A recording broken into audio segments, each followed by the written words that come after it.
Hello everyone, and welcome back to Untitled History. As always, I'm Adam, your host. Today we are playing the final stream of Supergiant's Pyre. We're not going to finish the game, but it will be the last stream of it.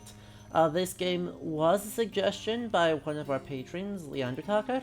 If you want to help support the stream, do head over to patreon.com/LudoHistory and consider becoming a patron yourself. Additionally, if you miss any of the stream, the VOD will be archived on Twitch for 2 weeks and up on YouTube shortly after that. If you are watching the VOD, hello, do consider coming and joining us live. I stream 3 times a week, a variety of historical games, and it's always a good time. Now, what do you say we get into it? Because we need to start back at the beginning, and that means the title screen.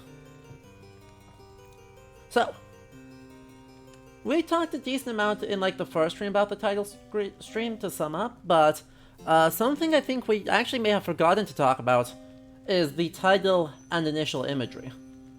Right, so the name Pyre, of course, suggests flames, and in lore it seems to refer primarily to the little, goalposts of our sports ball game, which represents the collective, I guess, will, arbitrary metric, something or other, of the triumvirates who are protecting it. However,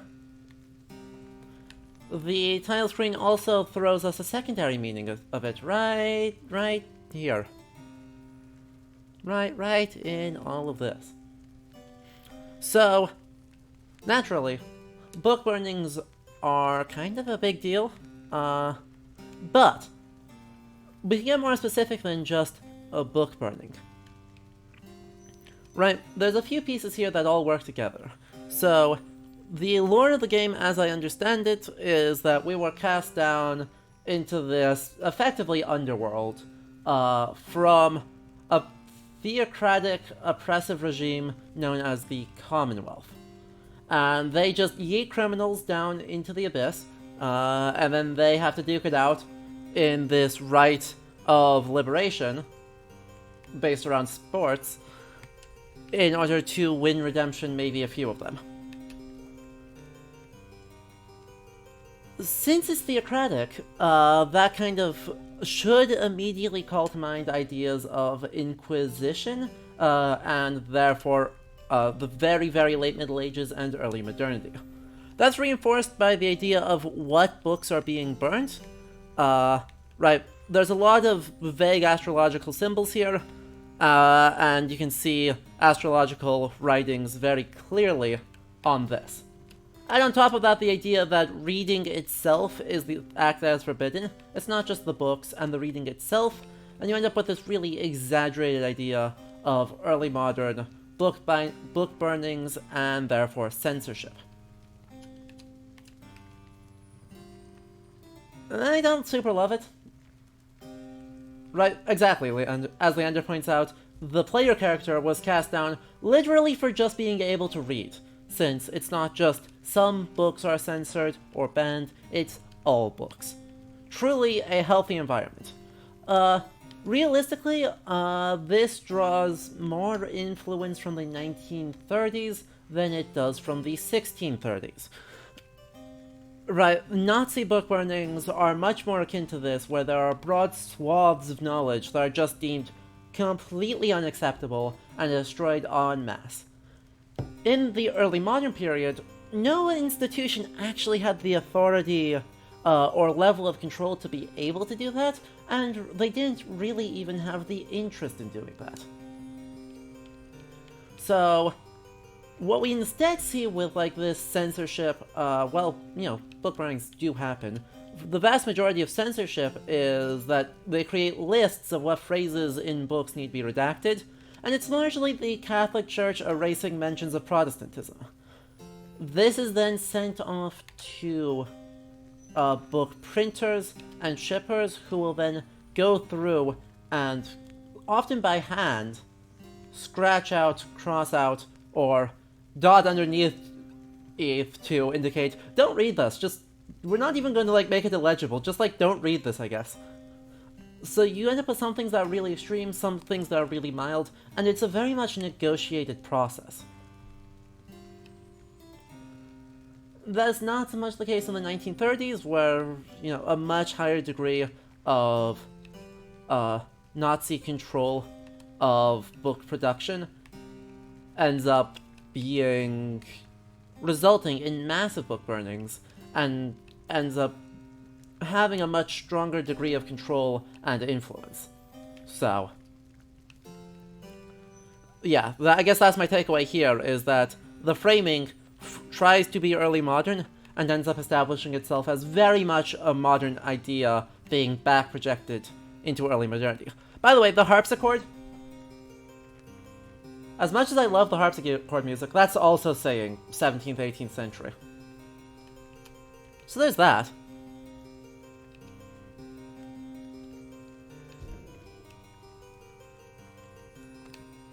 Let's get into the game now and take a look at what's next. Since that's our basic formation,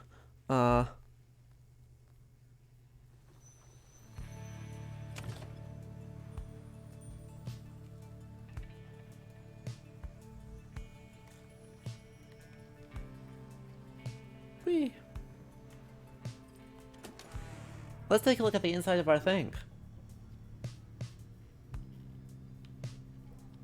The most interesting thing in here, though I do love all of this, we'll take a look at our people a bit later. But far and away the most interesting thing going on in here is this. The Book of Rights. Right, we've got a decent amount of it unlocked now. We're missing 2 chapters, and we're pretty much, as far as this goes, looks like our story part is almost done. 11, 13, 15, 17, 19... Right, so we have up to page 21. The next chapter starts at 25, which means we're only missing 1 page in chapter 1. Right, there's literally only 1 page left in there. Then we have a bunch more in this chapter. We know almost nothing. We'll have more in here. We'll have quite a bit more in here to do. Oh, actually, did I finish chapter 3? 43, 45... No. Okay, there's a bunch in the middle that's missing. We've got the end, though. 59, 61... Bunch in the middle there that's missing. And then... all the way out to here... we'll have a bunch more to do. And then on the end, in the Commonwealth, we have an unknown amount at the end. So we've got a lot of stuff to do here. But, stylistically, there's a few things that are really, really, really, really cool about this book. Right, firstly, I love these illuminations. They're not particularly medieval or early modern, but they are very nice, and so we love them anyway. But on the other side, we have this, which is written in this very insular, unsealed style. Right, luckily, accessibility, we can just read it. But if you want, it is actually legible in this very much early medieval, specifically Irish and English style. So, like the Book of Kells was written in a very similar script, the Lindisfarne Gospels are written in a very similar script. There's a lot going on in here. So, everything about this screams high status, but also screams magical. Since this is an astrological book in some meaningful way... Actually, I want to take a look at the planner too. While I ramble about why this is astrological. Interesting. Dissidents are up top. Tempers are dominated. Okay, let's go pick up the essence then. Anyway. As we run around, our Book of Rights seems very astrological. Which is very cool, and I am a fan of. It also suggests to me a resonance not of any insular style, but of late medieval and early modern grimoires. Because, right, this is a kind of common historical misconception, right? The idea that books are in some way inherently magical.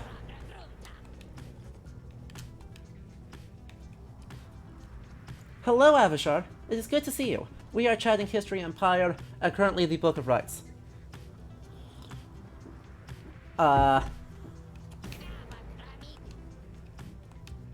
Okay. We have a horn. Love that. Anyway. Right. It is a common misconception that books are inherently magical. But the thing is, there are books that are meaningfully said to be magical in early modernity and modernity, and those are grimoires. There are all sorts of folk traditions around grimoires that say so-and-so was a super powerful magician, and when he died, his book was buried with him. These are often called, in Norwegian, there's Sortbog, Black Book. There's also one in Iceland that's called the Røde Book, the Red Book. But there's also its traditions from all over Europe in this. I just happen to know the Scandinavian ones a bit better. Now, the Book of Rites itself has black pages, obviously drawing a resonance to that. It is extremely interesting that they're doing that because astrological books written often by clerics in a religious sense, living in religious communities and being explicitly religious in their books, are also the grimoires that have the most power. One of them in Iceland is actually a priest, Eiríkur Prestur. But you see this all over the place, 15th, 16th century grimoires being written by clerics. And so you end up with this really interesting interplay of these magical books being, in some way meaningfully... Oh, I have to drop in one of these three places. I see.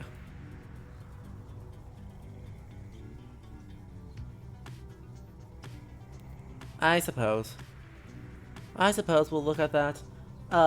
Anyway.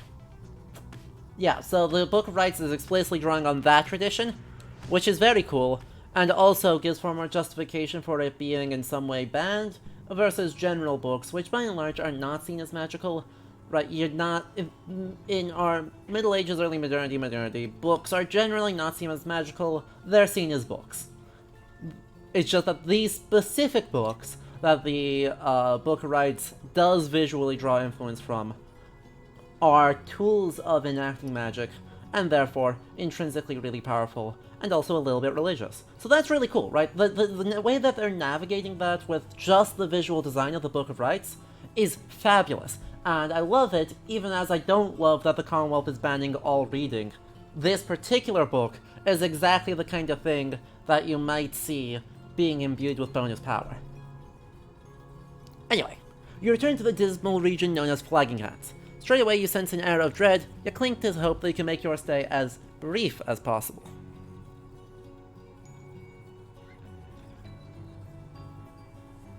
Nonetheless, the dismal environments soon take their toll on everyone. Most of your fellow exiles lost one hope for the next rite. Well, that's acceptable. I understand. Yes! Let's go! I need more practice anyway. Firstly, we unlocked new book pages. Flagging Hands, in the words of Molten Militha, the Wild Witch. Beyond the valley lies the Flagging Hands, which could be called a swamp if an entire sea could merely be a lake. Soon after our arrival, several of us fell into a dark despair, such were the environs. I found it rather fascinating though. It holds aspects reminiscent of the southern bogs we dwelt in as a tad. We grew accustomed to the dampness of the air and grew to savor certain twigs and beetles. It can be said the Flagging Hands are an acquired taste, recommendable only for those of our same bent, or perhaps the downside's native imps. The sea is surrounded by the environs on three sides, appearing insurmountable at first. Thank you. Now, beyond our crystal. Firstly, what is on your mind, Sandra? You know, my lovely reader, I must admit I did not expect your little followers to be quite so receptive to instruction as thus far they have proved. Is it... There really isn't a great place for it to be, Leander, but yeah, we can look at moving that real quick. Camera. Go sit up here.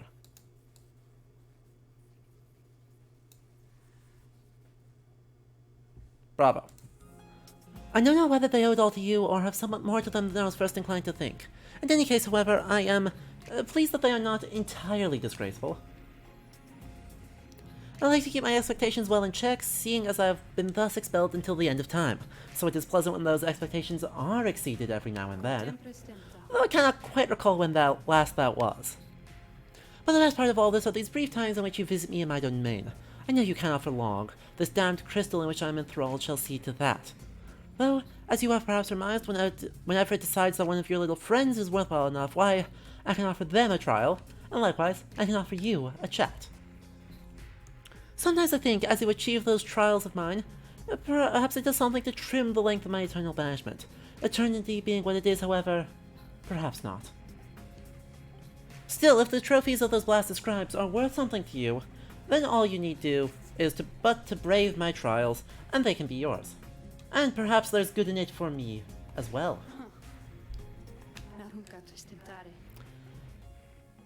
I've likely said too much. I'm not to influence you in your use of the Beyonder Crystal. It is not there to be tampered with by anyone, including me. Forget what I said. No, I will not forget. Now, Shay. +4 presence is probably really good here. Let's do it. I must admit that you sent something for that one. I must have had a wild heart myself, quite like her own. We shall see if there is more to her than that. Let us bring her forth. Alright, chat, which way is actually putting me more in the center there? There it is. Soon Shay arrives in heed of the summons. The scribes! I think that if I listen carefully, I can hear them calling out to me. Aww. Let's go.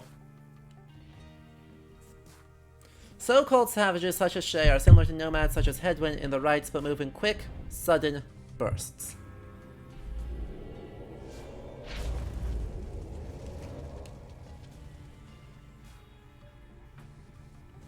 The apparition Sandra appears and unfastens her mask.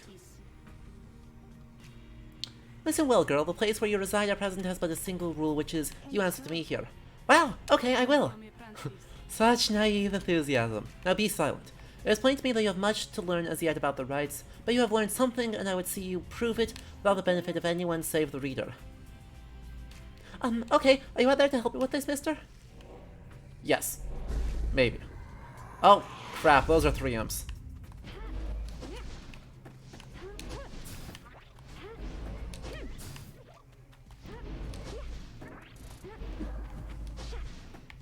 Ow. Damn it. That was bad. That was very bad of me. That's okay.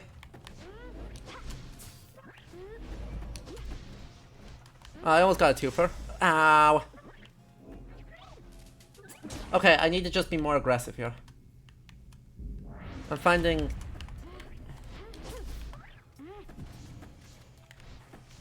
Ah, heck. Wow, these are rough. These are rough.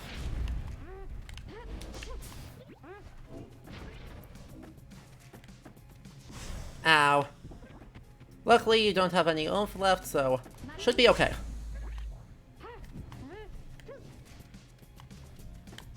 No, I jumped that. Aw, boo. Boo. This is a rough one.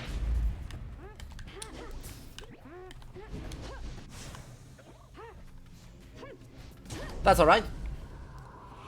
Luckily, we don't have to hit very many, and they don't do a lot of damage, so...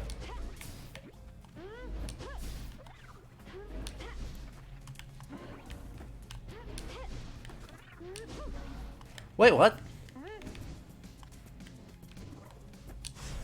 Ah, heck.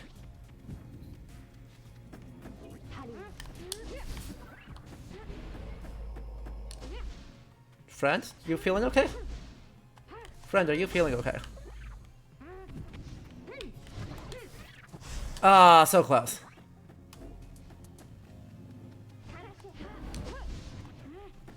Ah, boo.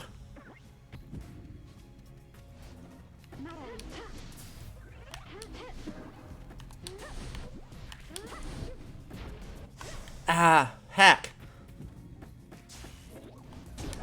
Wow. That was cheap.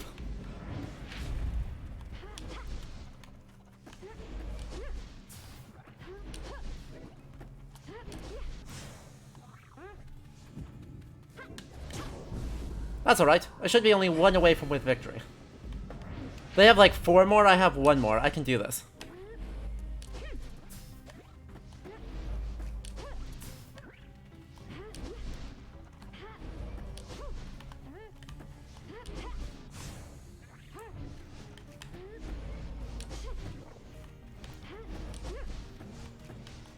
You all feeling okay?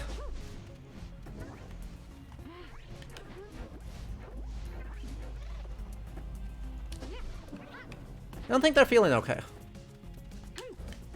I was so close.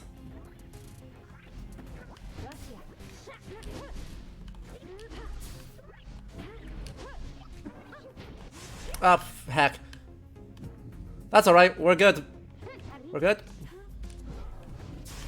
Oh, that's a double destruct. That's bad. That's quite bad. Okay, they can still have to do 2, I have to do 1. This is fine.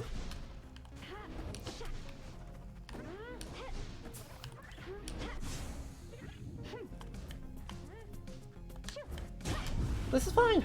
This is fine. Everything is fine. But yes, let's talk about that loading screen, because Savage and Nomad being the 2 things, being like the 2 human kinds of people in the Commonwealth is very odd. Certainly in the downside is very odd.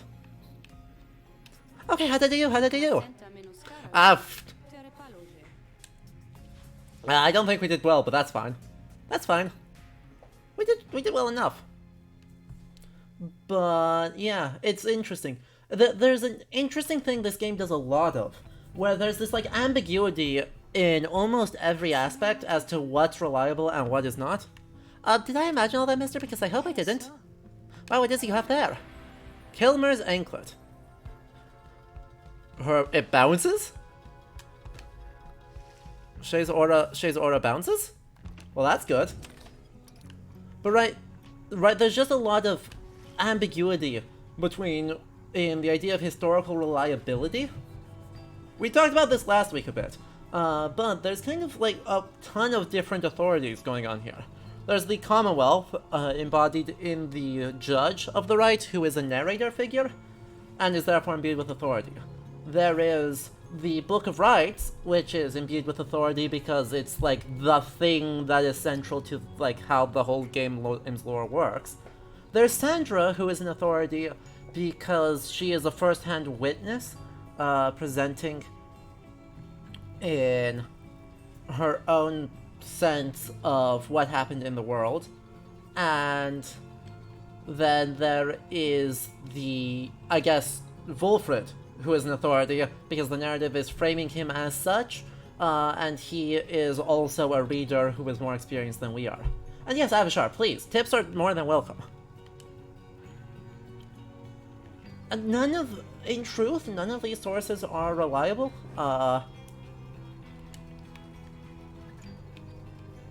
Right, none of these are a single-handed one-stop shop for the truth of what's going on in this game. But the game doesn't necessarily give you the tools to sort out what is truth and what is fiction yet. Clicking the berries in the wagon. Good to know. After you reach the darkest corner of Cold Moat, you volunteer to you prepare to head out. However, your companions beat you to it in this case. Okay. Good. We shall do that soon, but first, I intend to finish the Book of Rights. Reader's influence. Its fundamental purpose. The book seems to push back at you. Your sense of its hidden meaning crumbles under layers of contradiction, of missing details, and yet you feel a thorough knowledge of it now. Look at that! Look at that! What about this?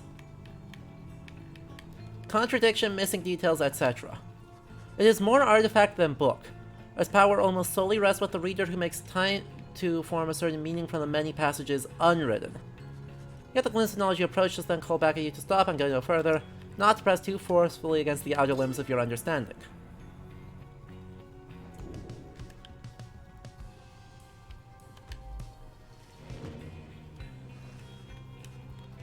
You look up to see the lone minstrel there. You had not noticed him.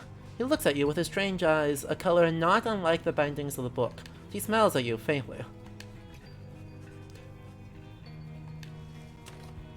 Neat.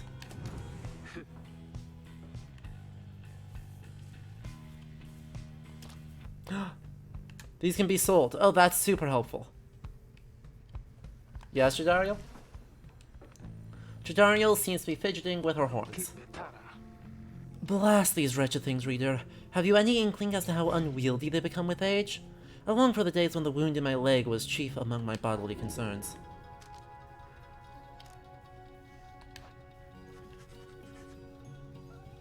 You express regret the horns yet cause her discomfort, though you think they look very good on her.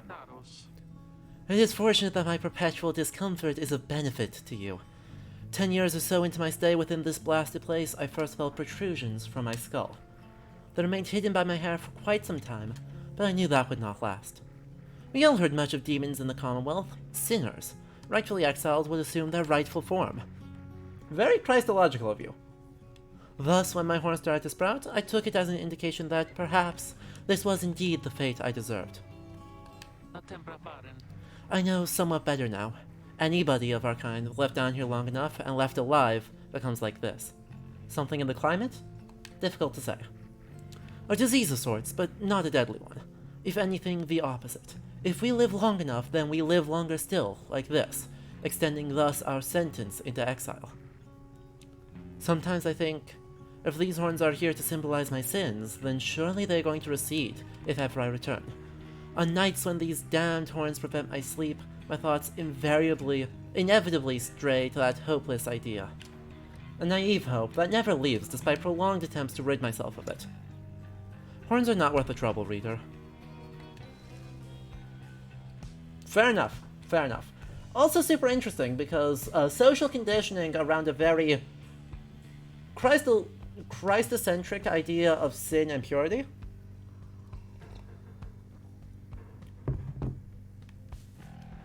Which is neat. It's very neat. I am a fan. I am a fan of much of that.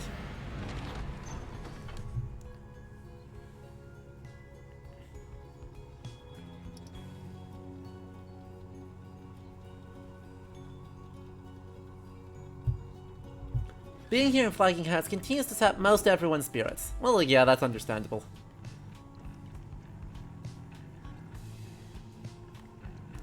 And our only place to go is right here. So let's do it. En route to the pit of Millitha, the wagon comes to a sudden halt. That does it, I am leaving. The cause of Jadariel's outburst soon becomes apparent. Well, reader darling, at least some of us know how to take a joke, wouldn't you say? Look, she was reminiscing once again about his soldier days, and I just happened to point out, I may have suggested that the fiery destruction of the Spiral Sanctum happened on her former unit's watch? Oh. Yikes. Oh, yikes. I mean, didn't it? Not that she would have made a difference had she been there herself. She ought to thank the saint she was spared by her exile here. Oh, yikes. Pamitha! Pamitha! Oh, no. I thought she held no love for your Commonwealth. I shall never understand what it is your people ever saw in that rebel place, but I guess I hit a sore spot. I should probably apologize.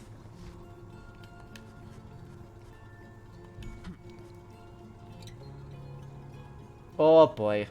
Jadariel returns alone as if nothing happened. Let us continue. I regret the interruption.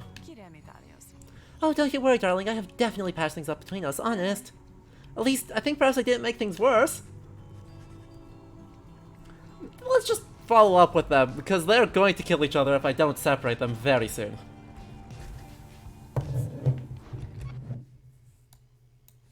Just saying. Good. 2 more pages to read. Oh, I love the lore. Oh, hey guys, look, I got something I think which maybe you would like. Shows you several bottles of multicolored liquids of some sort. Sun Serum. Star Serum. And Moon Serum. Well, those are both good. Yeah, they taste pretty good, I guess, and besides, they give you just a little lift you need, know what I mean? Get thirsty from them, don't even worry, I can get more soon. That is quite handy. Hello. 5 things. Now what do we have here? How much are these? 32, 35, 37.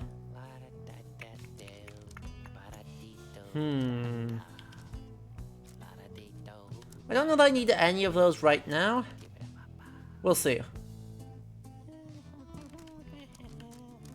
I don't know that I need any of these right now. So, but I do need to spend money for pages. So,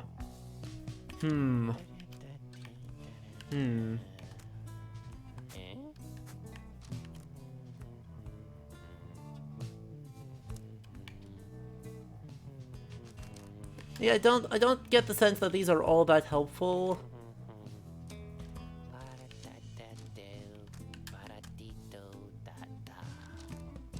Yeah, I guess we'll grab the Stardust.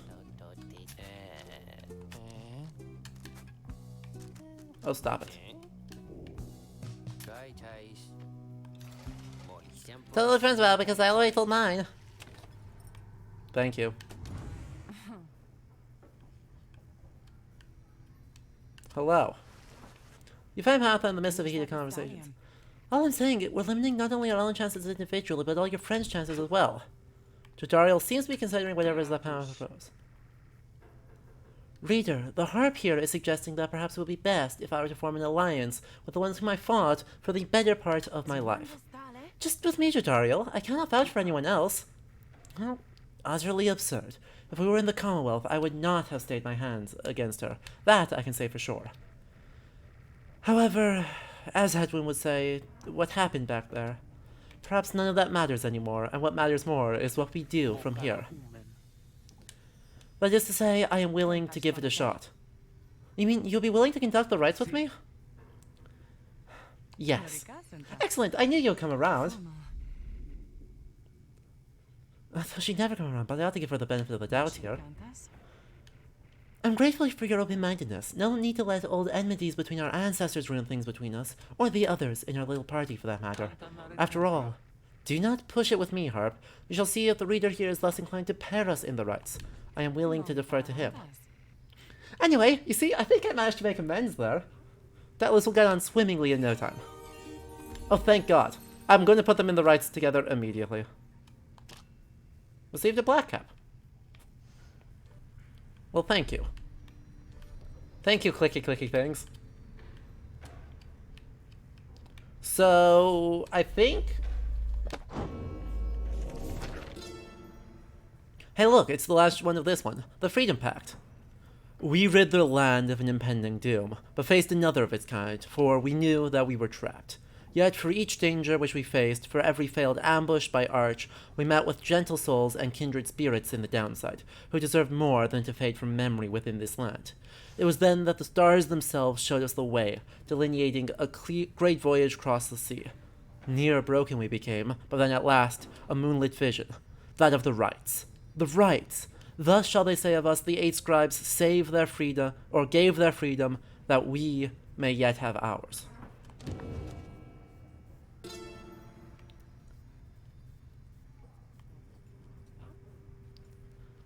If there is one celestial landmark in which I would never again rush to tread, unless, of course, the stars beseech me to it, it has to be the pit. 'Twas dark in there beyond all reckoning.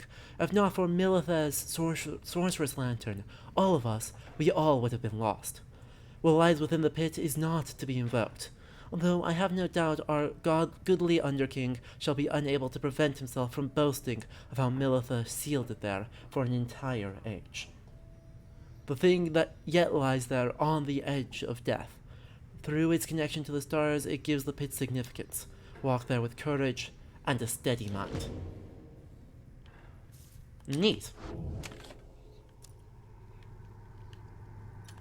What did we get here?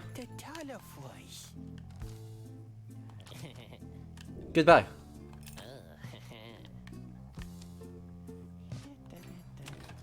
Okay. The afternoon is just beginning to give way to nightfall as you and your companions finish making preparations for the upcoming rite. Through all the ceremony, you realize Pamitha is nowhere to be found. The last anyone saw of her was shortly after the Black Wedding came to rest here at the pit of Militha. She returns just as you are beginning to plan a search for her. Sorry to have worried you there, reader darling. Just getting a little antsy is all. Had to go and spread my wings a bit and shake away the nerves. Don't get in my head. I'm telling you the truth. I'm telling you the truth, damn it. Damn you, reader. Get out! Get out! Get out! Anyhow, it looks as if the show's about to start. I shall be in the field with the others.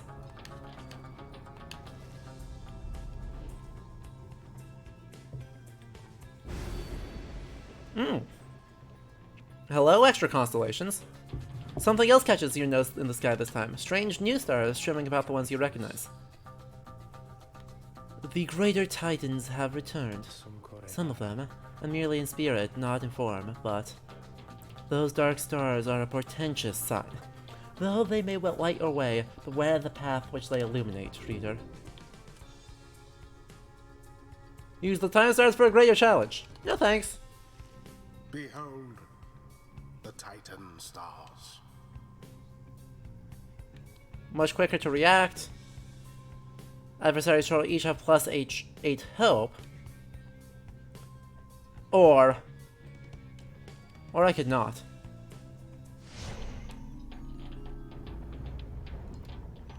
I hear you, but I would rather not.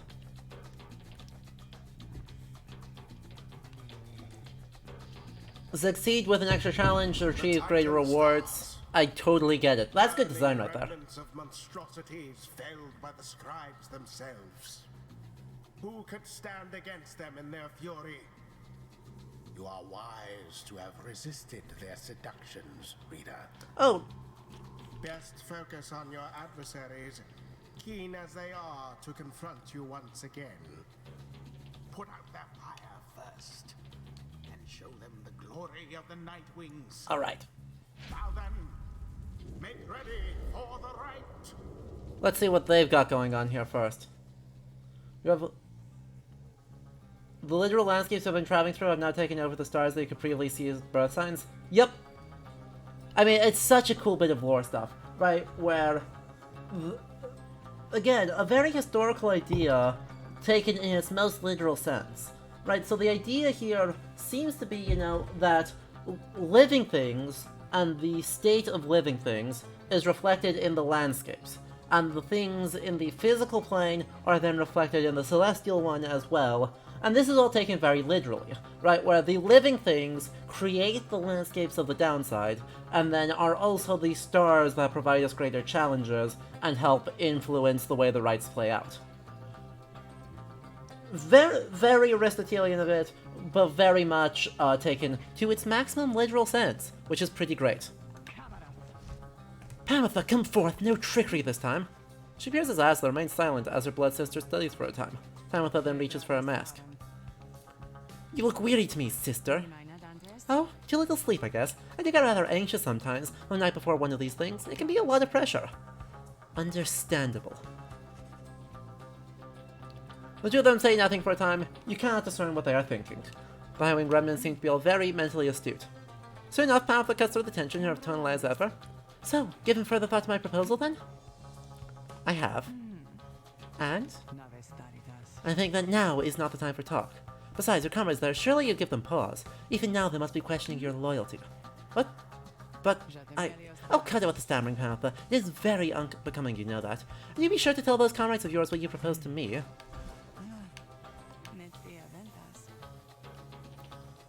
I told her she could take my place, but I'd keep her up to date about her progress, and that she could take my place if ever it was time for me to go. But you don't have to worry. For one thing, she refused, and for another, well, I'd better tell you later. For now, remember, you can count on me. You have extra oomph. Shall conduct the right. Annoying. Let's take a look at them. I want to take a look at them. So, gains 25 Pyre, while flying, moves faster. Moves faster, moves faster. Moves faster, moves faster. Alright. So be it. Let's take a look at what everyone's oomph is.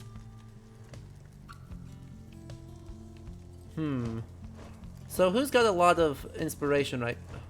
Jadariel has none, so I don't really want to put her together in today. Tizo has none. Choose. Oh, shush. I think it's got to be Ruki, Shay, and Pamitha today.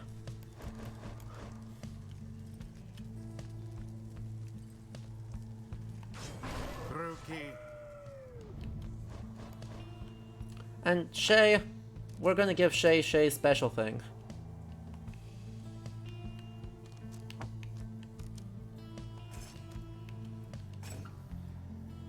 Wonder what... This is already capped, isn't it? Yeah. Okay. Shoes. Shay. And Pamitha. I would like to just...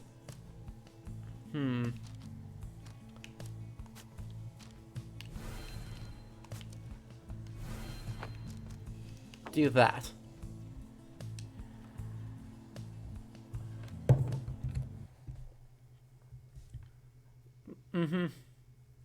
Yeah, on the star signs, it also connects positive star signs of power or prophecy with malevolent beings, power and prophecy. I think it's neat. Like, going back to memory, you can see how people may remember that this one bright red star is important, but over time intentionally forget. That's because of a colossal titan. I instead describe it a different meaning, curiosity or ambition or whatever, and then we slowly rediscover that older one. I agree with you on that.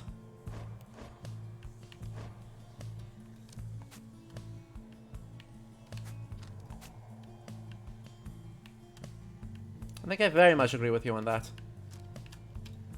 Okay. So this is going to be a bit interesting. It is done. You still put your faith in me then, leader darling? Even knowing I can slip free of your influence if ever I so chose? Then I shall have to do my part as well. Are you quite sure it has to be this way then, sister? There is no compromise here, Pamitha, not for traitors to my country or my blood. I understand, then so be it. Let's go. So, I'm just relying on Ruki doing a lot of this oomph. Ah, heck. I fed very hard.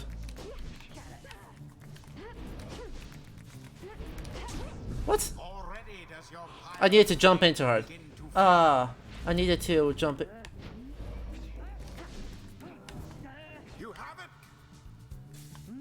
What? Ugh.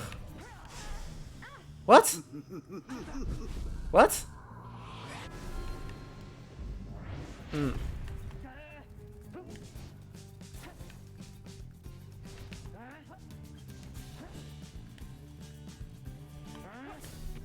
have to do better than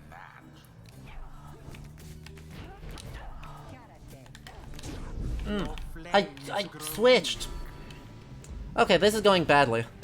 You seem so detracted, Pamitha. Is there something more you wish to say to me? Or do you feel I am owed at that? I'm sorry for what I did to you, sister. For what you did to me? Your apology rings as hollow as your plumage. Might rehearse it further upon every last survivor of the High-Wing remnants. Alright, now I need to stop feeding. Hatred spewing constantly from Tamitha. Yet here in beauteous. Because I am doing quite badly right now, and I am in a poor way.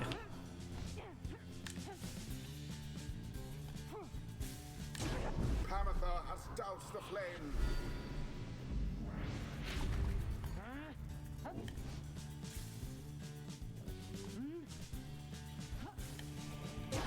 Glory dive. Everything which you hold dear. Alright, we're doing this. What? Handed.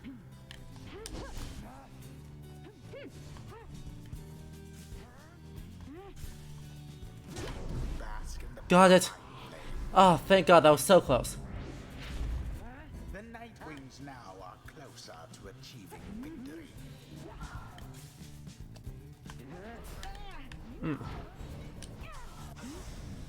What?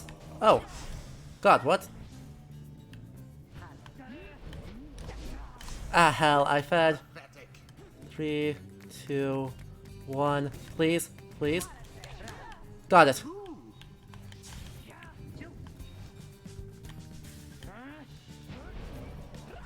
Oh, really? I disagree.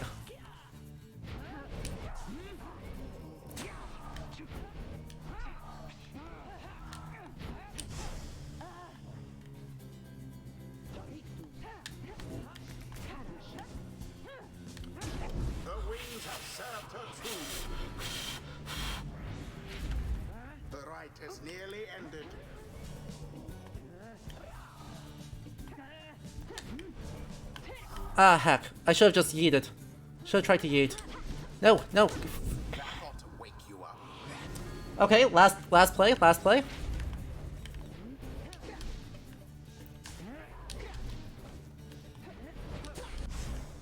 How fine. And it is done. Not even close. Not even a little bit tricky, chat. Prevail yet again. Their adversaries came ever so close. Not even a little bit hard. The right is done.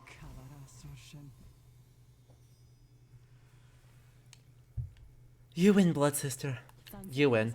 I don't suppose that means you'll reconsider. You know that I cannot. You were always obstinate, but in that regard and all others which count for anything, you are inferior to me. Remember that. What you offered is meaningless to me.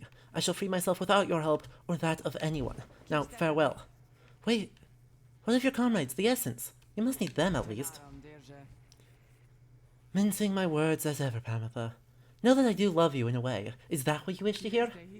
But my purpose is plain, and you stand in its way. You are a fool to think my freedom is my goal. My freedom is a means towards an end the likes of which you would never abide. Do you think that you could sway me from my purpose, Pamitha? No, I think that you'll continue to struggle to destroy the Commonwealth, no matter what it takes.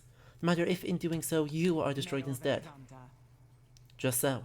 So then you understand me after all. The rights do tend to teach something of trust. Phew.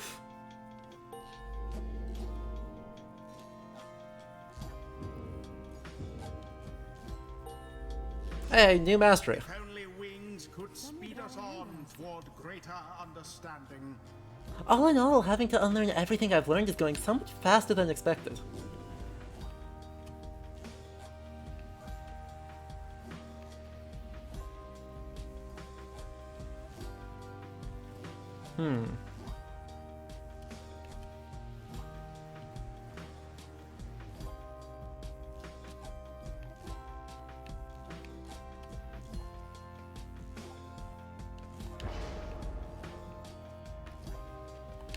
Until the stars align.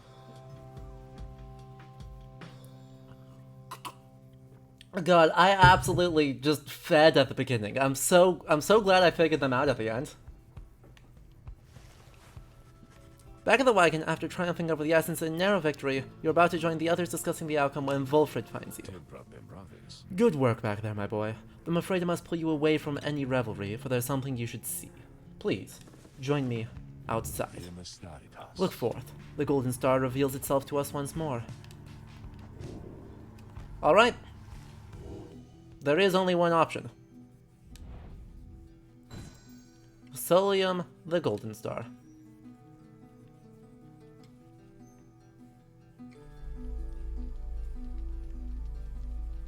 Alright, let's do it.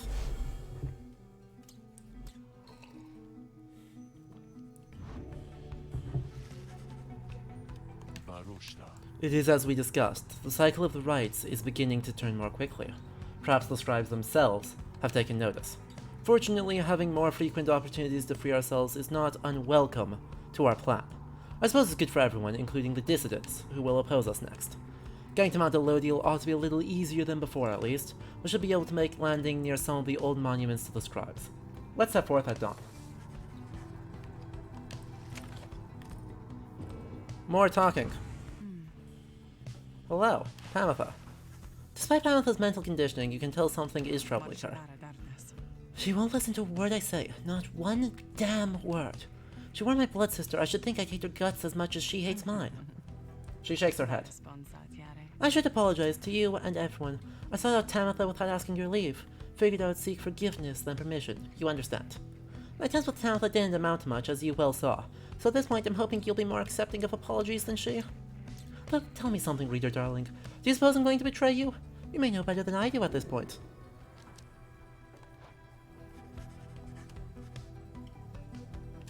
Express Tamitha that you do not view her efforts to make peace with Tamitha as being contradictory to the group's larger goals.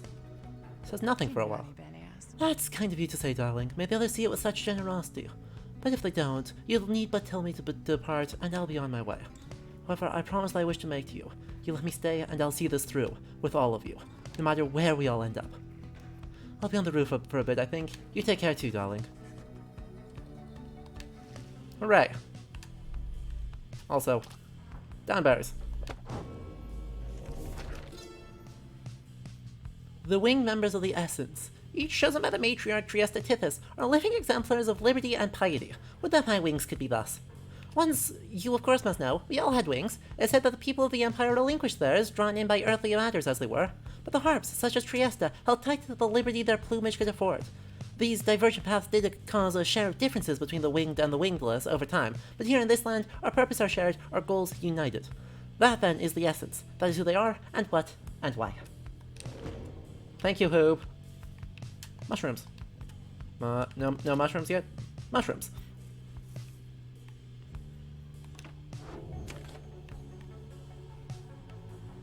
Great.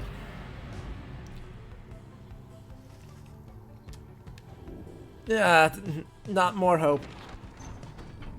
God. Just absolutely ruined me right when I need. Right when I need to make my way up topside.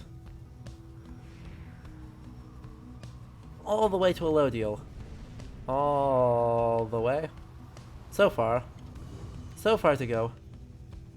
So much to do. Hello, unicorn. Goodbye, unicorn. All the way up to here. Looks like we can land at Emperor's Falls, and that's... or Emperor's Ascent. Okay. Tizo shall gain favor from the scribes. Paratha shall gain favor from the scribes. Tizo! Tizo, me lad! Go! Mick landing on the sacred Mount Elodiel, on whose summit the next liberation rite shall soon take place. Wolfert finds you after the post-flight inspection. We shall have to take the rest of the trip to Fall of Solium by land. May we soon liberate another of our own there. That should raise the chances that our plan shall ultimately succeed. Oh good, the Beyonder also seeks... Hello. You have returned. How can I help you, if at all? Leave me alone, reader. I am in no mood to talk to you at this time. She's concerned about something, but you cannot sense what. And she seems unwilling to say. I see a little need to keep blathering about to you, as once I did. I should not have let you in. Be gone. My services are yours, but this place is my own. Hey, rude. Rude.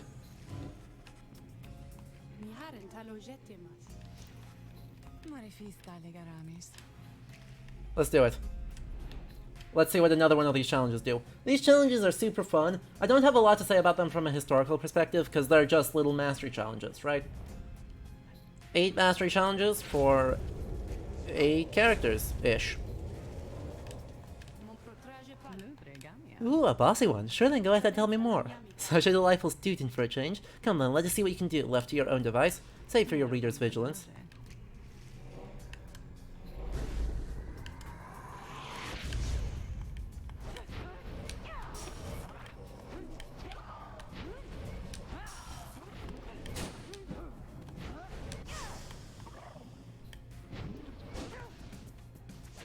Ah. Rip, I died.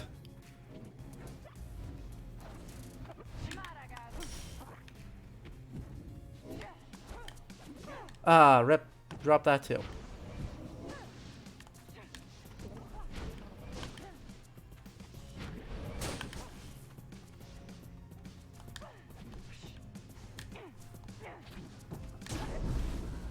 Easy. Okay, I've got to do it 3 times. Helpful to know.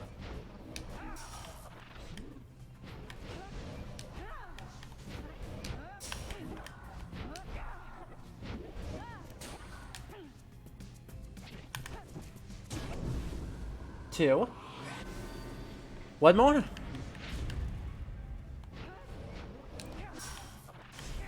Ow.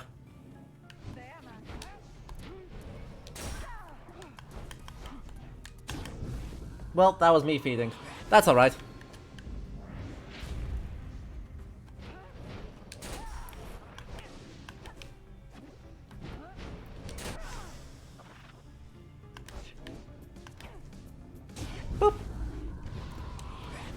not even a little bit hard. Noxalos. There now, is everyone happy? Oh, happy as can be, my doubtless pretty harp. So good of you to ask. On top of that, your performance was sufficient and you passed my test. Woohoo! Let's see what she gets from that. We're doing a good job on collecting up all of these relics. I don't know if they're actually all that, like, optimal, but they are helpful. So angry is she? What's that you have there, darling? Trieste's plume. Oh. While flying, after dousing the wait, what? Wait, what? After dousing...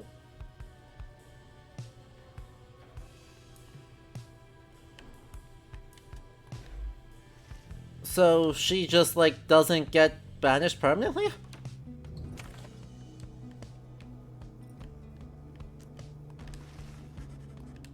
Later that day, you accompany Tizo into the sublime grandeur of Emperor's Ascent, where a monument to Trieste Tethys awaits you. Perhaps due to the nature of this place, you began to sense Tizo's inner thoughts, as clear as if he were speaking aloud. Hello again, old friend. I hope the stars are comforting to you. These things are as strong a spirit as I have seen. Please look after them. Soon, you and he are finished paying your respects. Tizo gets +2 quickness! Alright.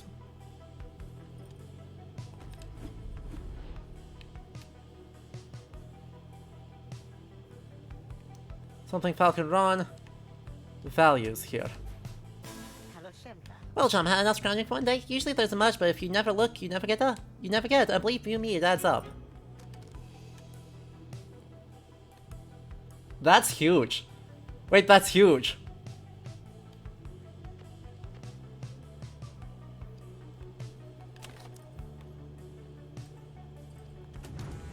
Tizo? Tizo. Hello. Hello, Tizo. Tizo is glad you were here. He was just reminiscing about the old times. What are you looking? He's looking for something a former exile of the Nightwings once gave him. Growing frustrated that the object he seeks is nowhere to be found. I am afraid that it is gone, Tizo. I am very sorry. Reader, it is nothing that ought to be cause for much concern. Merely that Tizo has misplaced something of sentimental value to him. Aww. Exactly like the one on his horn. Tizo here has had many adventures with the Nightwings. Is that not so, Tizo? These memories shall always stay with you. Is that not what matters most of all? I know. Then please, do not worry yourself about it anymore. It is a symbol of a distant past, besides. The object that he seeks does not exist, reader. Tizo searches for it from a fleeting memory of his days with the Nightwings of the past. He performed the regular duties of other drive imps at first,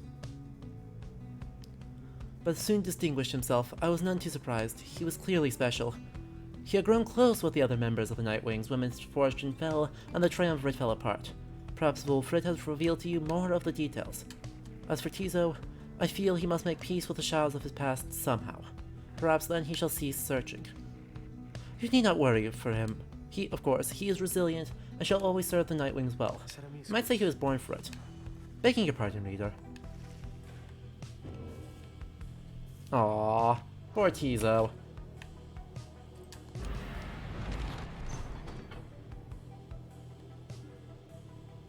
Sir Gilman shall gain favor, or Shay shall gain favor. Let's do Shay gaining favor. I want both of them to, but I think Ruki's the next one to go anyway, so it doesn't super matter.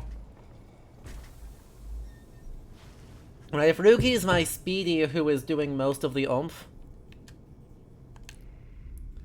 Blessed am I to have this audience with you, O Luz Glorian. Your spent glory has made this moment possible and given me so many friends who are so teaching me. Thank you. Whatever happens, thank you. +2 presents. Thank you. Alright. I know. Tizo.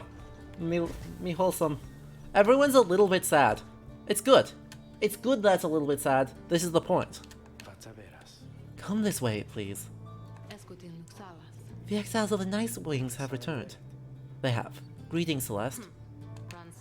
Now then, each of you in turn, please state your name and what it is that you seek whilst crossing Scribe's Gate.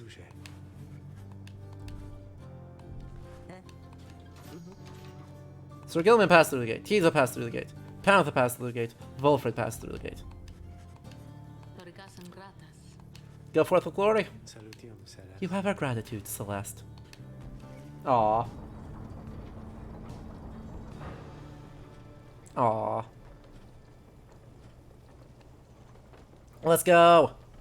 And once again, right, we talked about this last week, but Mount Elodiel here is great.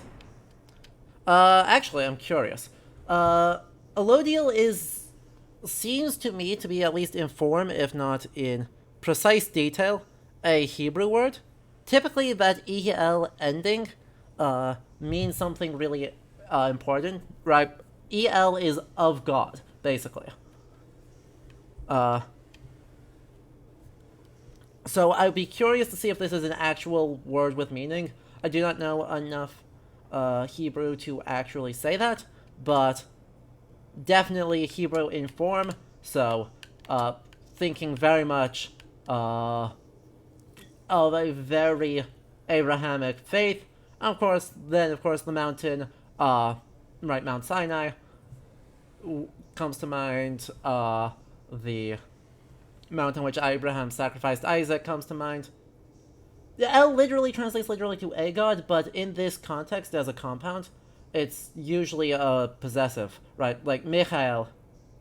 Oh, good. Then if, right, so like Michael is what, beloved of God, if I remember right. It's been a hot second since I've done anything in the Levant, so good to know. But it is appreciated, and if you have extra insight on this, super appreciated, because I am speaking outside of my wheelhouse there, but certainly the idea of, right, the sacred mountain. I guess the clearest one would be Noah's Ark, landing on a mountain, but regardless, we're still operating within an aggressively Abrahamic religious framework, despite there being nominally 8 gods, who displaced previous titans, which is classical, not Abrahamic. We can elaborate on that in a bit.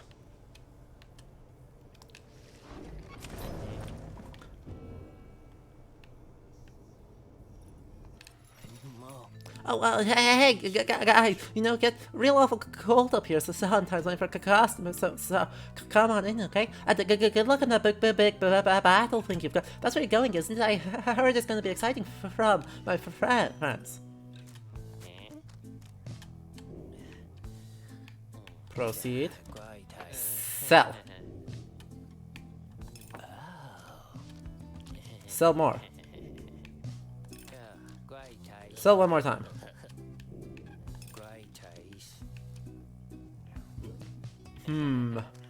Now, in here, are there anything that I actually want?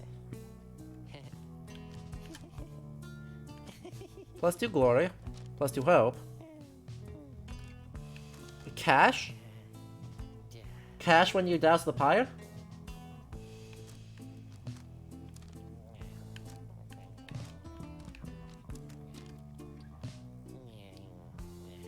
Cannot be used by harps or saps. Well, the flower that has all the flame on the inside yet somehow insulates the heat. Interesting. Interesting. We might grab one of these.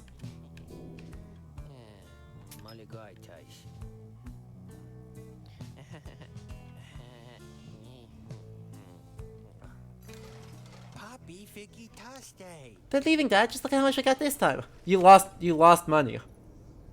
Wait. Ron, you lost money.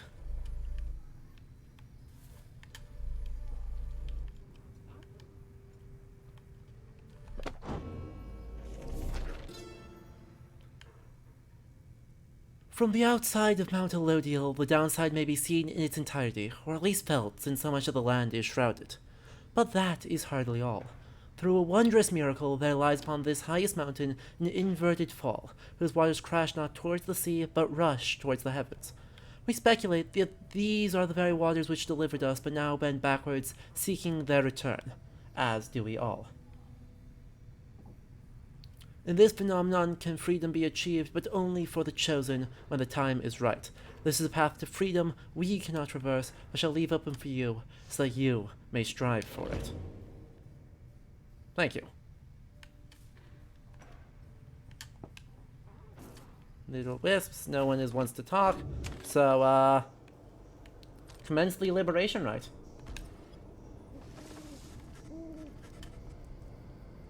The time has come for your second liberation rite to commence. You observe the lone minstrel and Wolfred speaking in hushed tones but cannot sense the topic or the tone. Then Wolfred looks up at you. I trust that you are feeling as prepared as possible, my boy. Each rite is consequential to our journey in its own respect, though these liberation rites have a more immediate effect. It's somewhat crass, however. I've gone and estimated by how much each of our companions may contribute to the outcome of our plan, should they be liberated here. Factors such as their previous occupation, innate tendency to lead, and oratory skill contributed to my assessment. It's nothing personal, for we are all in this together. Besides, we all ought to return in time, if possible. It is simply that, for each one of us who goes, in so doing, he or she shall raise our total chances of success. Reader, sir, this night you shall confront the dissidents. I have already appointed Barker to be liberated should they manage to prevail. That's actually helpful information. I appreciate that they did this on the second round. Just give us the last piece of the puzzle we need to min-max the hell out of this game. So, I only have one option for this. Oh. Interesting. Really? The calculation of Wolfred's never made it into the game? No! I was looking forward to min-maxing. Not like this. I might do this though. I might do this one, because this is not that bad for us, because if I'm outplaying... If I'm already outplaying them, which should be pretty easily doable... Oh, I can activate any of these. I think we'll just do this one. Archbeast Sungris. This is possibly feeding, on the most important rite. But that's fine. I believe in us. We haven't lost yet, I've got to feed my brains out somehow.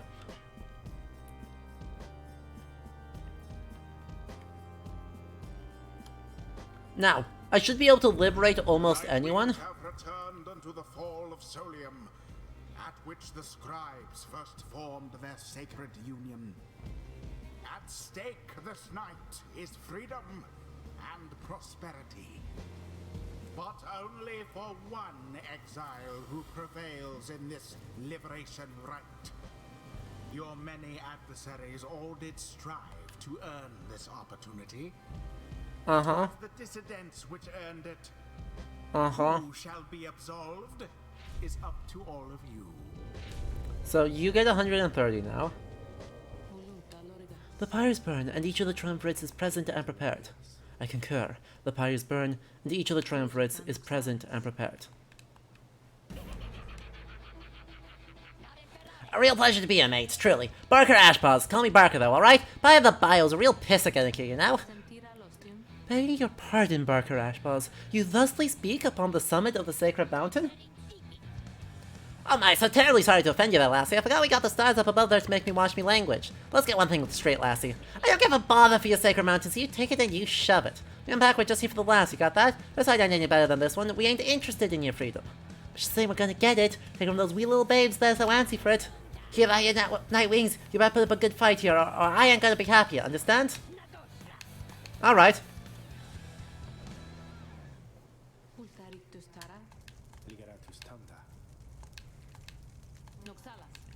Let's see who we've got.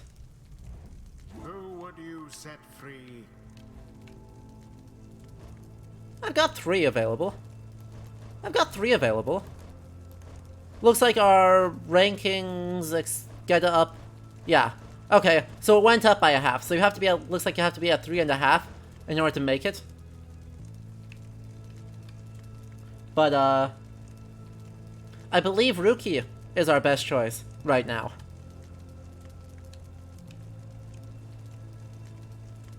But let's take a look first at these. You just have plus 12 presence. That sucks. He has Cloud Jump. That sucks more. Prayer Beads. Dang. Okay. Okay, yeah, no, these all suck.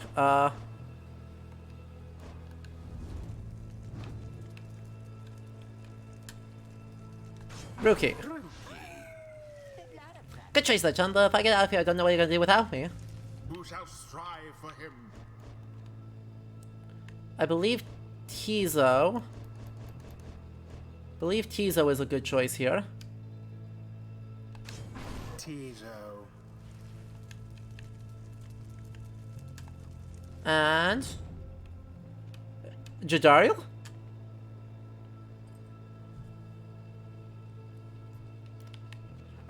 I don't care about spoilers, because, right, that's not really spoiler information, right, that's just... The two options actually seem to be, right, you have to have a certain minimum rank, or it's just the 3 highest, would be the two I would guess, right, that you get to choose between the 3 highest options.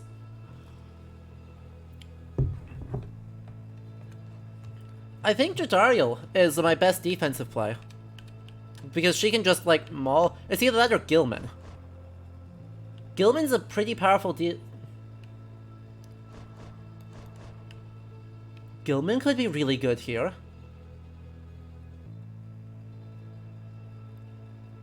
Not a ton of presence right now, but, potentially.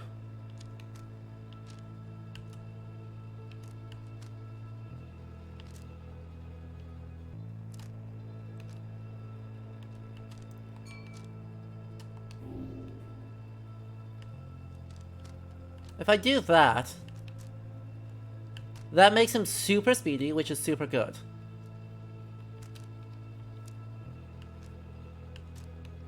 What if I leveled up this? Does that help? Yeah, not so much.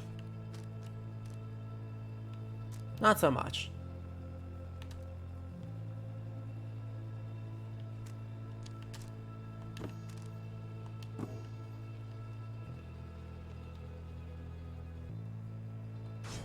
Sir Gilman. I'm willing to bet on this. Very well. Alright then, Nate. No more waiting, no more holding back. Let's learn Portray. Let's go, let's go, let's go!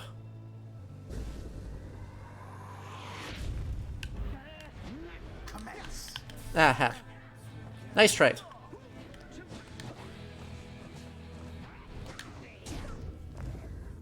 Ta-da! About time we got this blasted business underway, eh, Greentail? We got to beat him, we got to beat him, we got to beat him. Don't care what it takes, don't care what it takes, don't care what it takes!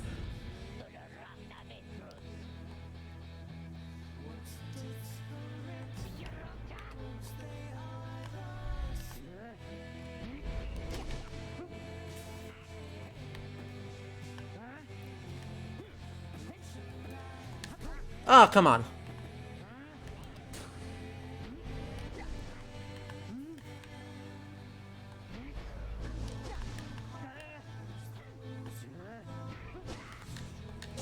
Got it. Got the glory dive. Alright, we're now in the lead.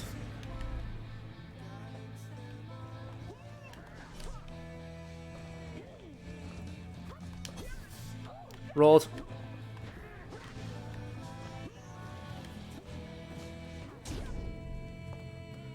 Don't worry, Avishar. I am not super worried on spoilers as long as you respect when I ask you specifically not for them. Since we're largely doing, looking at history, right? What in the? Alright, mate, someone's gonna play with that orb as I can tell. Better laugh it up while we still can, eh?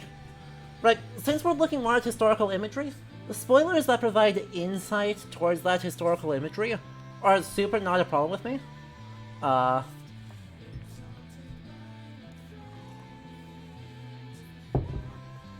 And generally speaking, right, I care more about bringing useful perspectives to the table, right? If you have insight and it spoils something, not a big deal.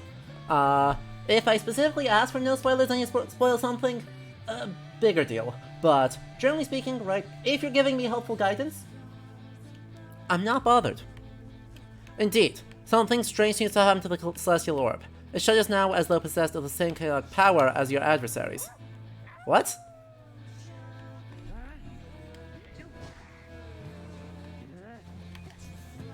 Nope. Nope. Zoom. Zoom.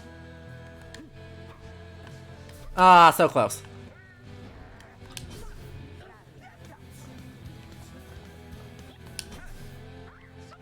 God, Sir Gilman, you're so good.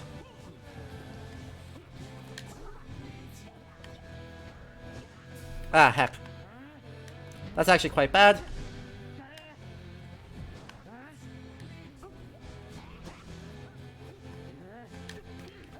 Glory dive. Wow. Also, yeah, Darren Corb's everything just rules. Ow. Oh, heck. I forgot that was Tizo. I thought I had Shay in this.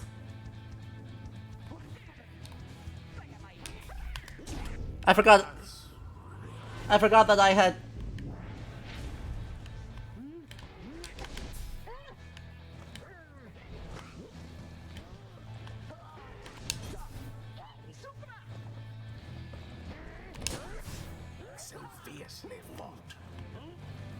Zoom? Verily. I will try and pay attention to the vocals here. They seem to be specific to the dissidents, but past that...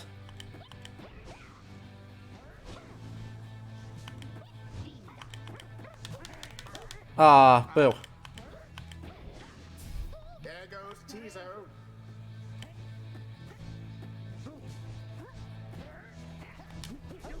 Boo.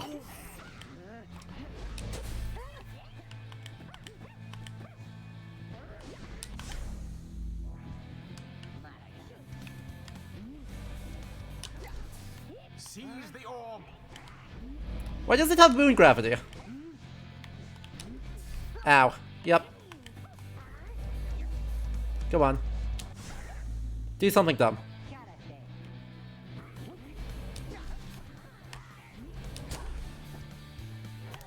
Ah, heck. Boom. It's not enough, but... Ah, he jumped over me.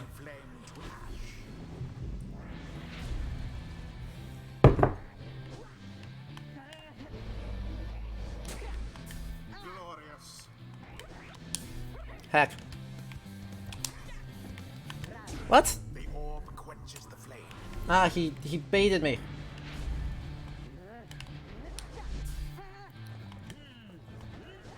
The orb.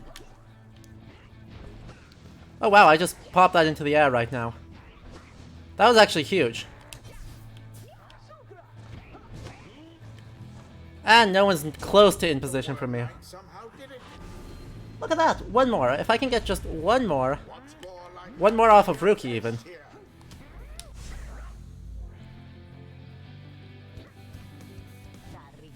What? Hello?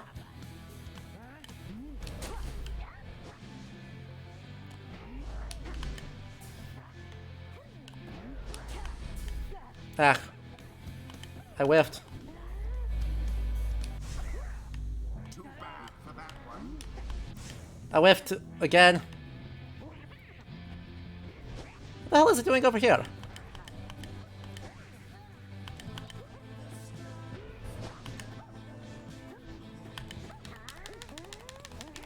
Tizo! Oh no! Literally 1 HP.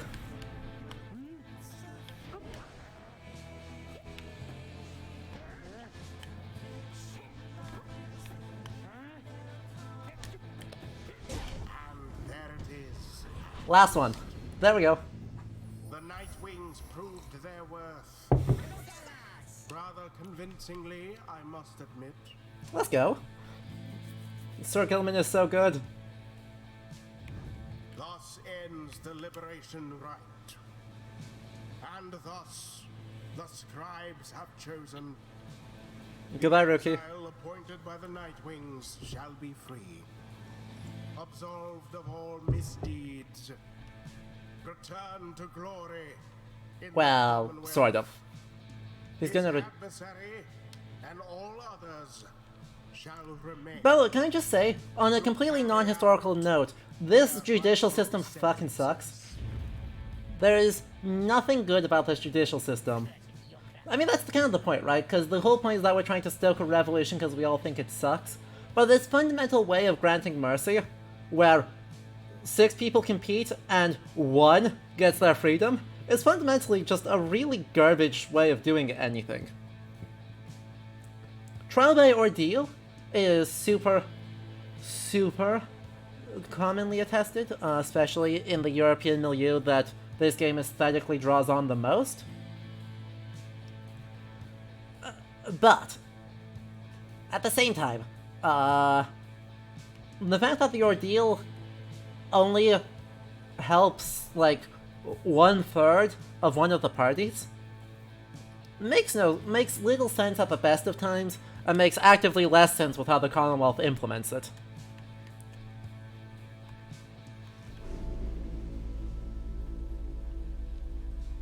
On the flip side, the pathos of everyone getting to just leave. So, what now? I guess I'm just supposed to jump in this waterfall thing back here and then that's it, I'm home? Home free. Home free! Now listen to me, chums, don't any of you go thinking you're gonna miss me, yeah? You're gonna do just fine. Even that old rookie Greentail. I have to keep an eye out all the time, even though the rest of you are just a bunch of slowpokes and all that. Me, I'm gonna be so busy drinking myself silly on Commonwealth stock, I'm sure I'm soon gonna forget each and every one of you. But just in case I don't, you be sure to stop by and visit me if you get back there too. Just look for Mama Greentail's shop, right in the heart of town, you can't miss it.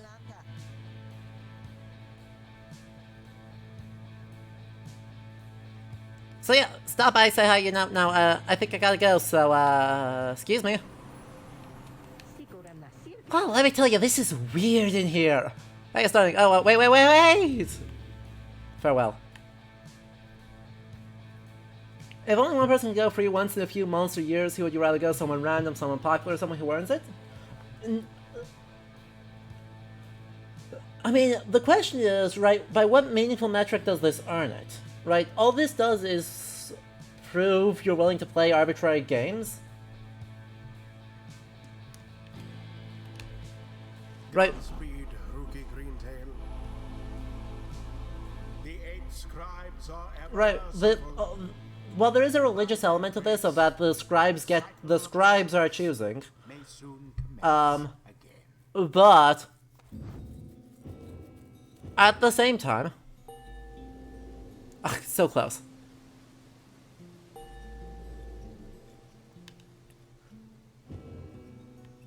At the same time, this idea of supernatural beings deciding, doesn't really bear reference to law codes. It bears reference to the judicial courts and penances, right, most strongly. So, right, medieval Europe actually effectively has 2, and early modern Europe does too, effectively 2 different law codes, secular law and canon law, and this definitely has more resonances with canon law, which, you know, ascribes rather arbitrarily penances for a variety of sins, often very arbitrary as what counts as one of those.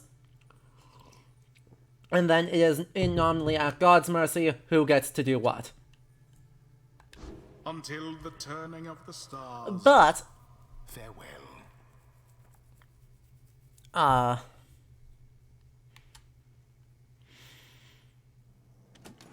don't know, there's something missing for me here, where it feels, right, basically, I guess the disconnect is that the canon law ascribes a punishment that in no way, shape, or form is restorative or often even resembles the sin committed. And this judicial system has all of the same hallmarks of that. That you can't have a very generic punishment and then it is completely arbitrary, you do arbitrary nonsense that basically just proves your piety and your willingness to demean yourself in the competition.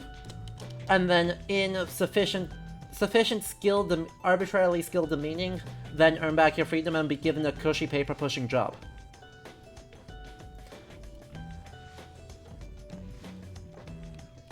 But of course, that's the theme of the game, is of course the ideals of the scribes have fallen far short.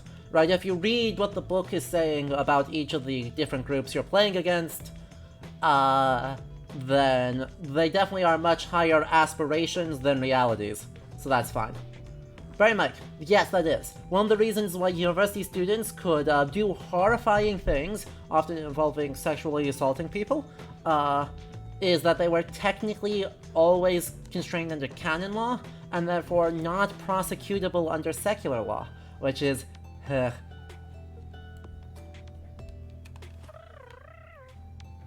Tiza wishes Ruki a safe journey home. Perhaps this night too may regain his honor. We did what we could. With each liberation rite, we strive to advance our plan. Chance of success, 40%. Alright, well that went up a couple percent. A brighter future waits at the end of our path. For now, we must persevere. Speaking of which, reader, I take it you have seen the stars, or should I say the lack thereof? You have, or did. Once more, the sky is all abyssal darkness following the liberation rite. No stars illuminate themselves to guide you further on the path.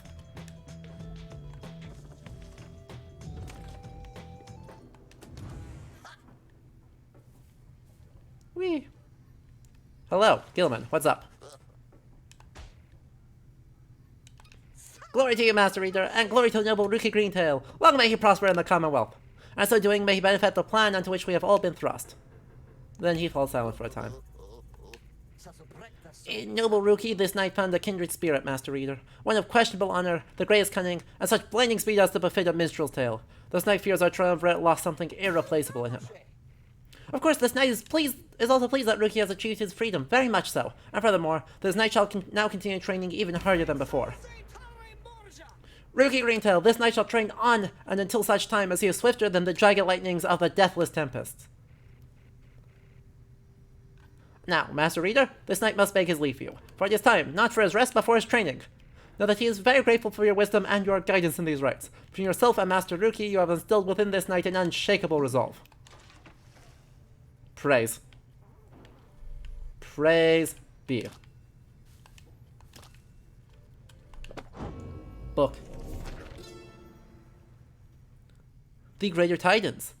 Hey, look at that, we got a new chapter. The stars shine strange beneath the sea. This one dared rise from the water so that he could see them plain, the burning essence of those who came before.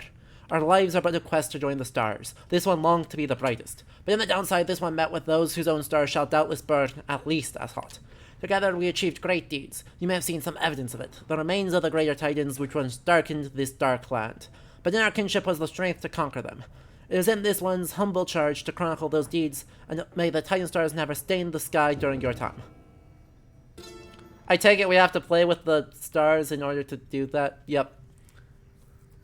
Know you the sacred Mount Elodiel, the highest peak within the lowest land? Then know that is no mere mountain, but the fractured bonework of the world titan himself, the Archbeast Sungrias. This one's bog-dwelling companion Militha is not too mild in her account of our ascent. It was not a pleasant mountain hike, but a pitched battle, spanning 17 full moons. Finally, the 8 of us, we climbed atop the brow of old Sungrias. We merged our strength and struck the mortal blow such that the Archbeast shattered finally to pieces. 'Tis no mere myth that from the Archbeast's eye the Shimmer Moon emerged, the sole means of freedom from this land.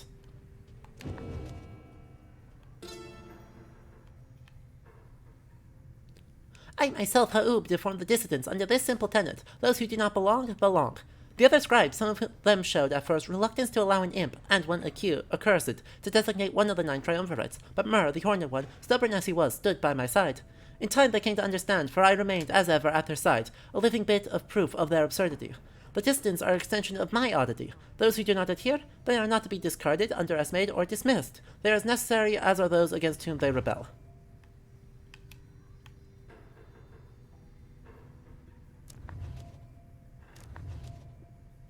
Indeed. On mercy.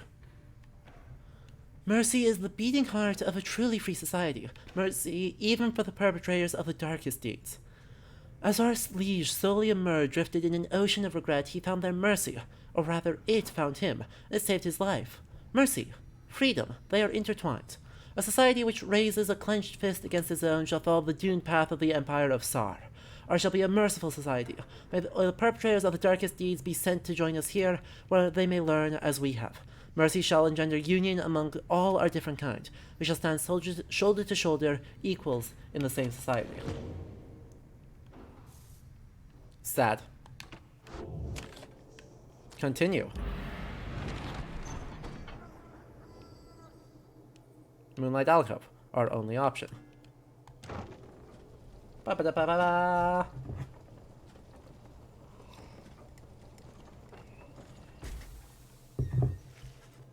Yup. That is the founding principle. So yeah, the darkest of deeds, not just vaguely existing. We have returned to a place of respite. Please make yourself comfortable, such as you can. We are at the mercy of the stars, but I expect they shall shine bright again, in time. As for me, I shall return by then, for there's something I must do. Once again, wait, blah blah blah blah, is in turmoil. If your companions return there through the liberation rites, what sort of place shall they be coming path to? Many moons pass, and we get to do it again. Everyone, there's an aspect of our plan which I've not talked about with you at length. Look around at your companions. What do you see in them? Let's question hang around there. I'll tell you what I see in all of you, in all of us. I see in all of us a living vision of the 8 scribes themselves, each one among them hailing from the different tribes which later formed our commonwealth. My observation does not come from pompousness, I think. Rather, I believe the scribes themselves desired, or shall I say desire, such a course. Together they created all of the ceremony of which we're now a part. The exiles liberated through their rites went on to found the Commonwealth based on their values and their teachings. Thus, an instrumental aspect of our plan is to embody the spirit and the culture for which the Commonwealth arose so many centuries ago. That way, when we are all united on the other side in solidarity, the people all shall see that we reflect the values they yet cherish in their hearts, not merely our own. Anyway, we are missing one key representative, on behalf of Molten Militha. And I happen to know a certain bog dweller who shall fit the part most splendidly indeed. Big Bertha! It is my pleasure to introduce to you a dear old friend of mine, who I believe you've met. Welcome to the Nightwings, Bertrude. The bog dweller called Big Bertrude under something guttural by way of greeting. We are to understand that ye required further aid from us. Yes, dear Bertrude, the time has come. Bertrude here is far and away the most accomplished alchemist whom I have ever met. You will soon find that she knows much about the rites as well. Bertrude looks at you and your fellow exiles in turn. We frighten ye, apparent. Then tremble, small ones, and hold well thy tongues, lest we remove them. Please excuse Bertrude's blunt manner. I guarantee she shall more than make up for it. Yay? Now then, my boy, perhaps you notice that the stars are bright once more up there behind these stubborn rains, meaning it is time that we got back to business.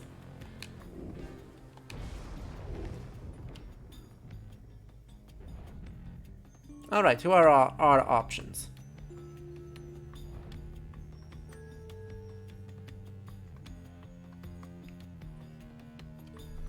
Pyre Hearts? Don't want to fight them again. Okay.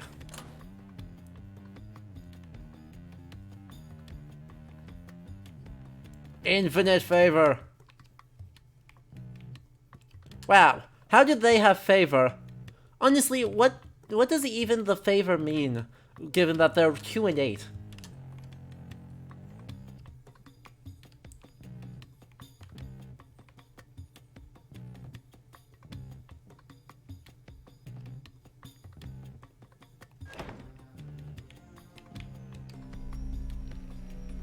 We haven't been here. The Hulk of Auras. Oh yeah. They've actually changed the things totally, haven't they? The dim stars. Right, star of the old cutter, those born in are wiser than most, but Endriga, the Titan star, star of the Blood Mistress, and Ill Omen, which engulfed the star of the Moonstag Hunter. I mean, yes. Avishar. I know that part, I just don't know how on earth they calculate that, because clearly performance in the rites has very little to do with it. Eastlock, star of the Astroborn, an ill omen which engulfed the star of the Broken Bowyer. Star of the Sunken Queen, an ill omen which engulfed the star of the Wooded Watcher.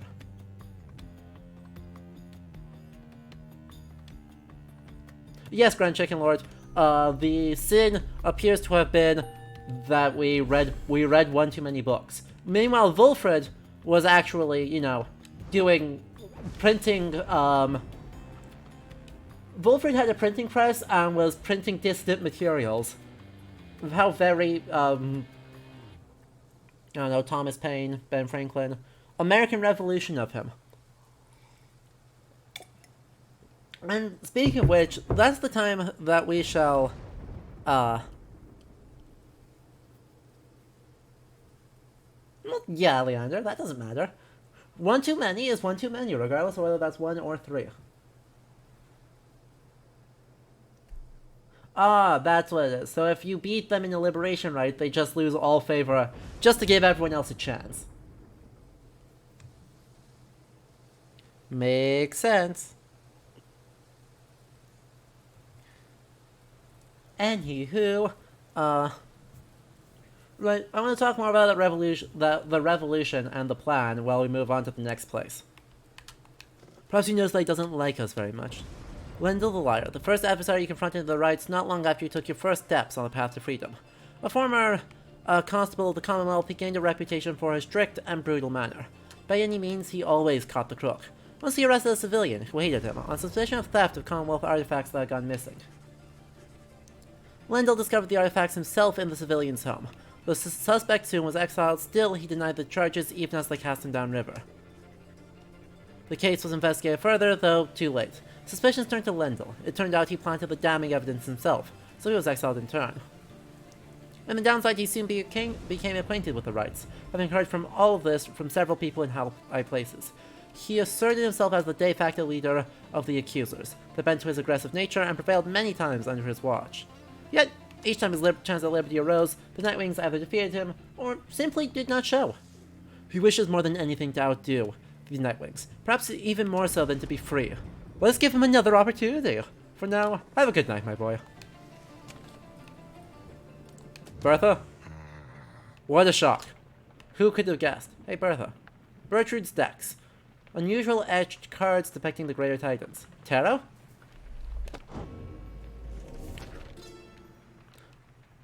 Rights of Flame. In the words of Soliomur, the last of his name.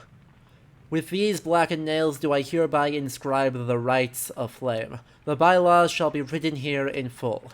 We, the Eight, decree the rights, a test of one's true worth in body, mind, and spirit. Now, until the stars abandon us, this shall be binding law within the downside. Those deemed worthy in the rights are to regain their freedom from the downside and return from whence they came. Exiles shall conduct the rights as one of 9 triumvirates and look towards the stars for guidance on their path. Exiles shall bear this book as status. The essential structure of a rite shall be as follows. Where chosen by the stars within the dark of night, shall 2 triumvirates stand in opposition, far enough afield beside their consecrated pyres symbolizing their resolve. In each triumvirate the 3 shall act as one, to demonstrate their trust in one another, not just in themselves. Triumvirates shall endeavor to extinguish the pyre of their adversary, whose flames are only to be staunched through a celestial orb descended from the stars. Whosoever pyre remains burning shall prevail, the triumvirates are to disperse. We, the 8, have seen the turning of the stars from now until the ending of our age. Heed their guidance and ours.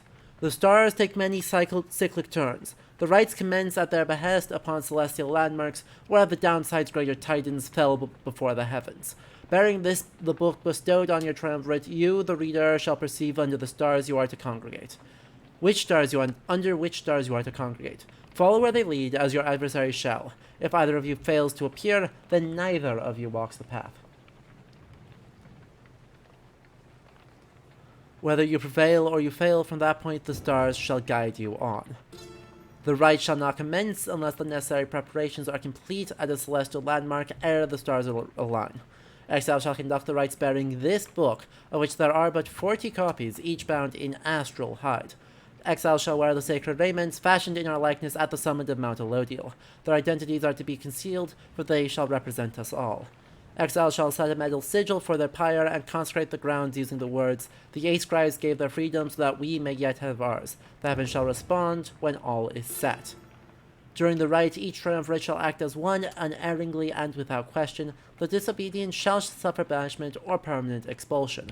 Exiles shall move as of a single mind to demonstrate their faith and recognize that they, as we the 8, cannot prevail alone. Their worth shall be determined both by their actions and their peers. Triumvirates lacking expertise in this may designate a reader, whose focus on this book may help the others to coordinate. However, only those who shall conduct the rites first hand shall walk the path towards enlightenment, become eligible to regain their freedom. At the appointed time, at the aligning of the stars, the heavens shall rain down upon the ground sufficiently prepared, and thus the 2 opposing pyres shall be set ablaze. Thus shall commence the rite. Triumvirates are to protect their pyres as they would their lifeblood. Lifeblood itself is never to be shed before, during, or after any rite, lest the disobeyer suffer permanent expulsion. Exile is injury enough. The rite is an act of mercy. Fear not the purifying flame, plunge into it headlong and without fear, for ye shall be protected by the stars themselves. Seek freedom in the flame. Exiles bearing the raiments on this book reveal their hidden inner aura in the color of their flame. The aura is the exile's solitary weapon in the rites. Should one's adversity cross one's aura, one of the adversary shall be banished. Banishment is a fleeting thing nonetheless. Seek the pyre's light and thus make your return. The exile's presence shapes the aura. Exiles gain greater auras while standing side by side with their triumvirates, for we gain strength together. Exiles may cast their aura through sheer force of focus on this book. As the 2 flames are lit, oh boy. And yes, Leander, I'm okay with you spoiling it, but do spoiler tag them. Explain the rights are part of that. First, reading the book, that in this big, deep, almost corny voice, almost seems to project the feeling of an arrogant judge. Exactly.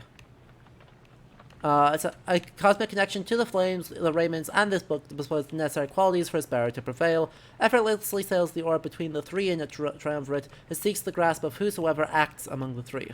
Once grasped, the orb shall draw within it all the bearer's aura, fueled by the triumvirate's own flame. It is to be cast into the flame. In each rite we gain enlightenment whether we prevail or we fail. Indeed, through failure do we tend to learn the most valuable lessons, provided we survive. None among us have prevailed without end. Well, exiles who walk the path towards enlightenment shall at times be struck by an epiphany and achieve mastery in some respect. Choose well amongst these blessings. Blah blah blah. Blah blah blah blah. Blah blah blah blah. Liberation. The liberation rite takes place upon the fall of Solium. Oh, yeah, you can't actually mark it. Just, like, make it clear where they begin and end and keep it short so that I can mark it in the VOD. There the most favored triumvirate shall confront the one which we appoint. These 2 triumvirates first shall pass through Scribe's Gate, where their worth shall be assessed under the stars. Only the most enlightened exiles within each triumvirate may be anointed for a chance at freedom. 2 of their companions shall support them whilst they strive. The anointed champion of the triumvirate which prevails shall then plunge into the Shiver Pool and return in glory.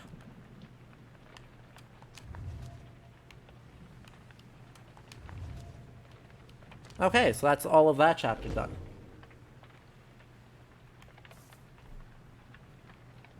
Hello, Portray.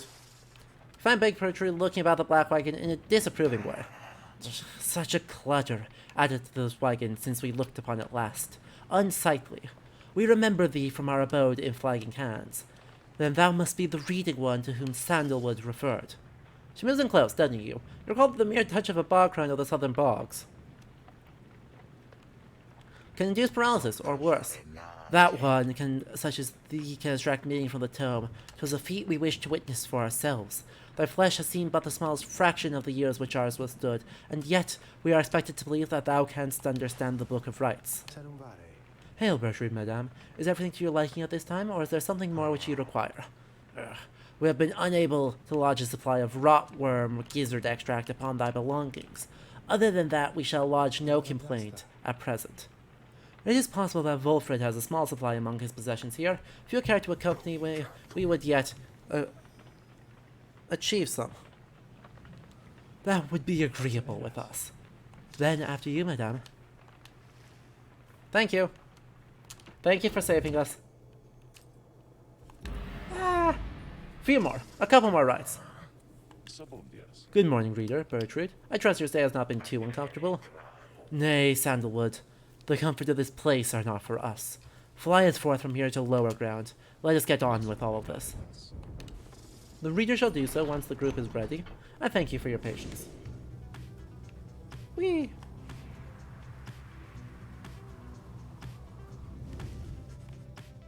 Soaring far above this glorious shore, you notice path leading down at the frozen cliffs below. That damn place down there, I like it least of all, I think, among everywhere we've been. I'm thankful that there's been no reason to return. Reminds me of my home, is all. The highway remnants, we all grew accustomed to the thinner air, amid the cliffs that breaches the clouds above your commonwealth. But it was not the nicest place. Little wonder that my sisters settled for a rather warmer base of operations in this land, there by the nest of Trieste. Anyway, I'm pleased to have to spend as little time as possible near here. Let's fly on by and go about our business.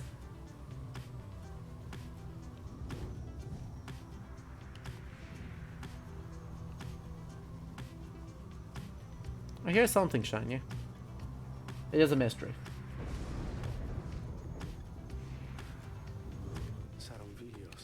The hulk of Orders. It has drifted up along the sea for longer than one might expect. Perhaps you've already read of the doomed ship's demise in the brace of unfathomed clearness. Some say it was the sea itself which preserved the ship's remains, hidden properties within the water, sea creatures binding together ruined planks of wood. Those such as yourself and the accusers know another truth, I gather.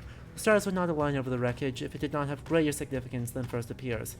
May you have good fortune there during the upcoming rite.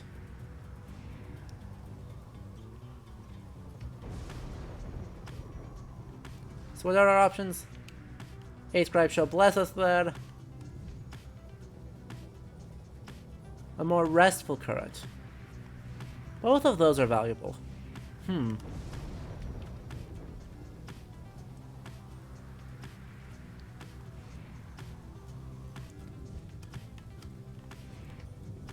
Let's try this.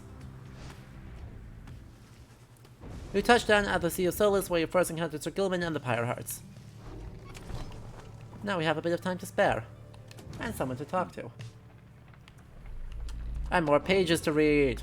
So many pages. Beyond the shallow, sickly gulf, our voyage grew increasingly forbidding and much harder to explain. How could the sea exist, here, at the bottom of the world? We could not deduce whence sprang the carcasses of ancient sailing ships we found throughout the Sea of Solace, though the warnings that they signified we duly noted. It was here we first met Oraz, called the Underking, who brazenly assaulted our small skiff, for we had trespassed in his waters. But then the Underking relented, for he witnessed Soliamur in all his doom and glory. Soon he would side with us. Then with the Underking we sailed forth into a tempest beyond reasoning or measure. Alright. And here, in the cozy vibes of this chat, we have a design doc redeemed. We're gonna have to do some shenanigans. Let me put on the soundtrack for Pyre here, very quickly, and then we shall get started.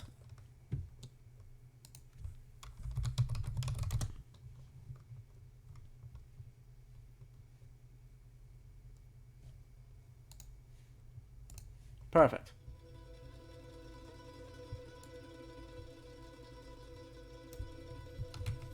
Our topic.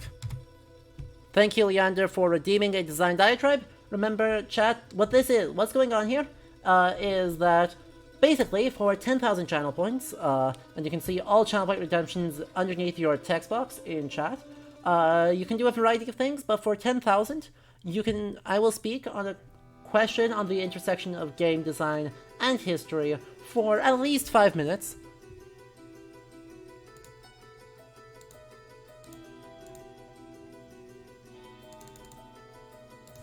It will just be my thoughts, so I make no promises to being authoritative here, but rather that we can explore an idea together, interact with chat, and see what is going on here amongst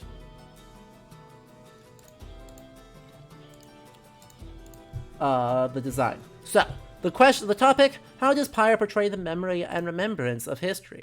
How did this particular way of remembrance impact these characters, and is that a phenomenon we see in this world's history? The last part is the easiest to answer, of course, yes. But let's take a look at this. So basically, incredibly brief look at Memory Studies 101. Unfortunately, I don't have my citations on hand for this.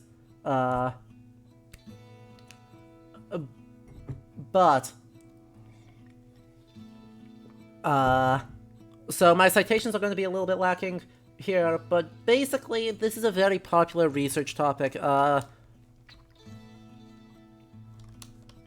guess it emerged probably in like the late 70s? It's definitely in place by the 1990s in academia, where this is a big current in history. Well, no, it's earlier. Maurice Hoblox. I think that's how you spell that. It may be Hoblox. One of those. Is talking about this. Whatever. Let's actually look this up. Maurice Hoblox.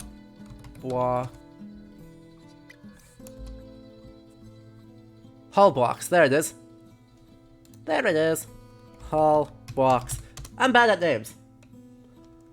Basically, coins the idea of a term known as collective memory. What this is the idea of that, basically, a society remembers its past in particular ways. Jan and Aleida Assmann elaborate on this in the 1990s and early 2000s. They both operate within a lens of archives and institutions that promote memory. The idea here is basically, right, a past preserves its own or a society preserves its own past imperfectly. And so in this idea, you end up with certain things being raised up, certain things kind of suppressed within the institution as a way of collective identity formation and to justify whatever present of the society. Right, there's been a lot of research. This is super popular in historical super popular framework presently in postmodern frameworks. Right, in medieval studies, there's been a lot written on it, but I don't have any citations immediately on hand, apologies for that. But right, in postmodernity and modern critical theory, the idea of this subjective, socially determined remembrance of its past, and a remembrance that can be negotiated, contradicted, or have undercurrents to it, is super cool. So, that is the super brief introduction, but now in Pyre. What are our sources of collective memory, right? Or our sources of understanding of the past, right? We have lived memory, slash Hoblox calls it communicative memory, from Sandra, right? Focus on orality, antagonism, personal bias, right? We have communicative memory, textual, the Book of Rites itself. This is not, right, importantly, the Book of Rites is not cultural memory, right? It is not part of the collective memory of the Commonwealth. Only 40 copies, knowledge is restricted, right? Written by the creators of the rites to explain their history and lay out ideals for the Commonwealth.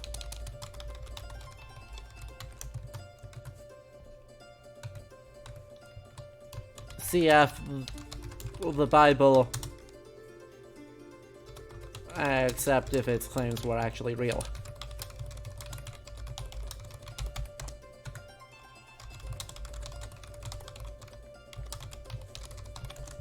Right? Because the Bible claims to be received knowledge, right? Basically the direct word of God. The Book of Rites literally is that. Barry Mike. So it is illegal to read, but it's also important to note that, oh yeah, also, yeah, knowledge is restricted.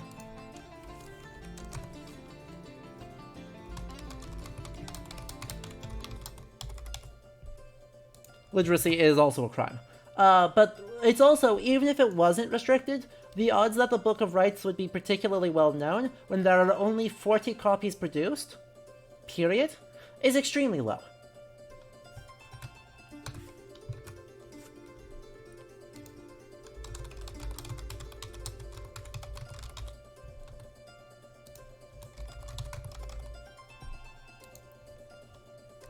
We have cultural memory, Commonwealth.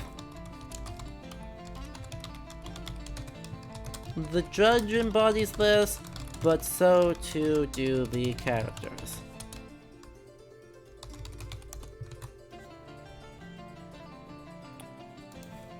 Right.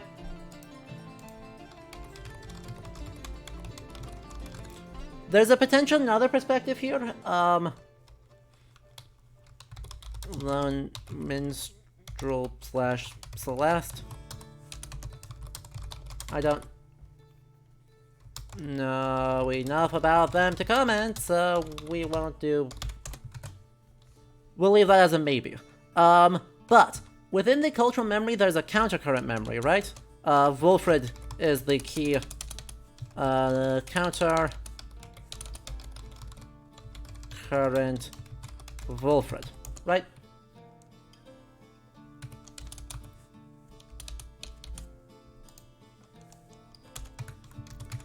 Everyone exists in relation to the Commonwealth despite having been wronged by it, culturally conditioned to like the eight.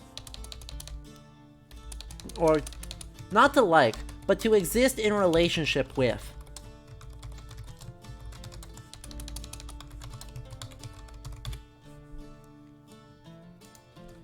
Countercurrent Wolfred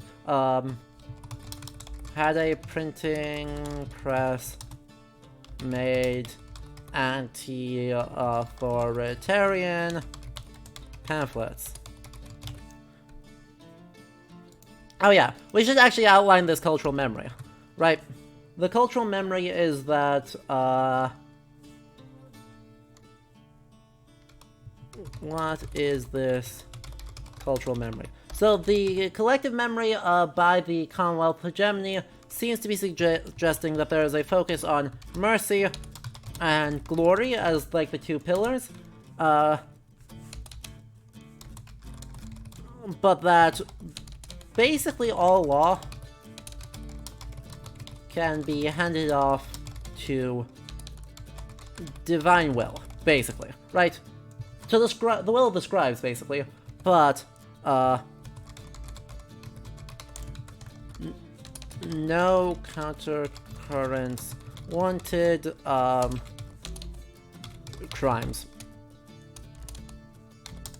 Makes literacy illegal, so it's largely a theocentric history and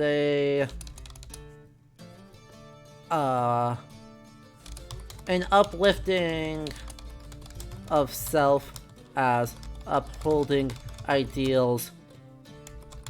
Lived experience clearly suggests it doesn't.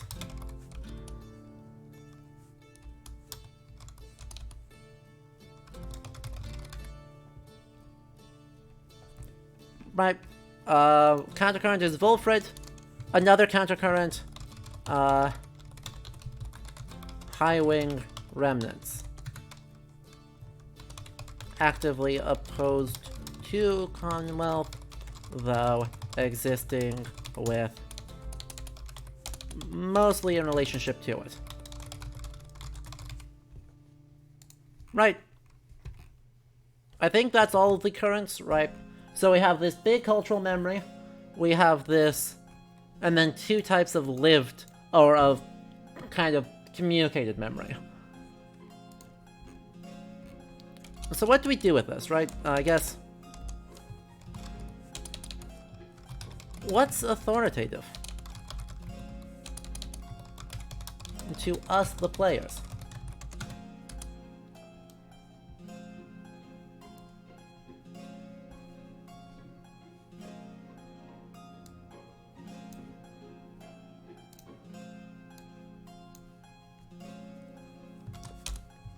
The Book of Rights. Mechanically, we uncover it up throughout the game. It is the closest to lore exposition we get.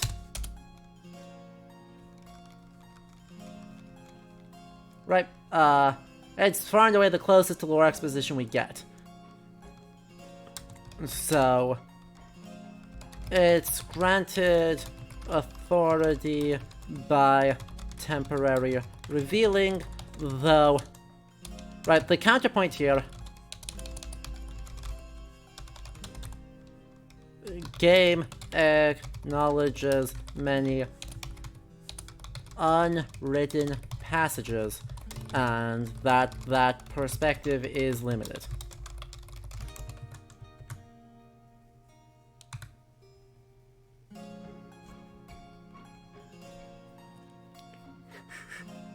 So,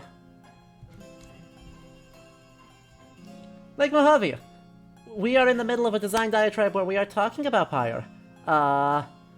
So, right, watch this. Boom. There's Pyre. So, what happened here is that Leander, who is the patron who suggested the game, did a design diatribe where we are talking about history and memory in Pyre. So, continue to elaborate what makes this a historical game. We are in a Google Doc talking about Pyre instead of playing Pyre. Close enough, right? Let's see. Who else is Wolfred? Main exposition dump. These actually, I think, are in order. Action dump character has a lot of experience, is orchestrating the plan. We're effectively just along for the ride. The game asks us to trust him. We'll see how that goes. Then the next one is Sandra, I think. Right. Game warns us to not trust her. Not allowed to talk to her often. She is very visibly biased against scribes, being sent to kill them. And so,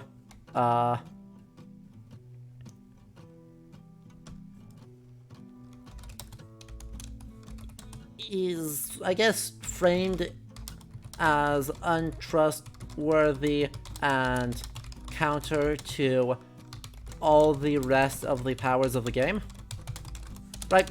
I would say it's powers there because it's the scribes, right? The scribes are literally powerful, we literally get to interact with them, see what they do, and then, it gets framed as untrustworthy through that.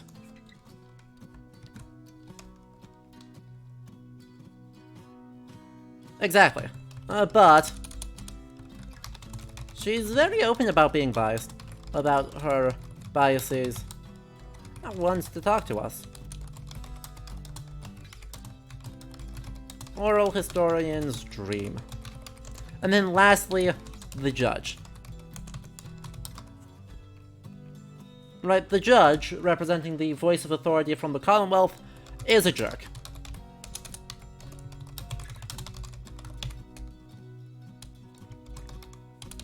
Also, literally Wolfred's whole plan is to blow it up to bring the society, and then the society's self-identity more into line with history / social framework suggested by Book of Rights.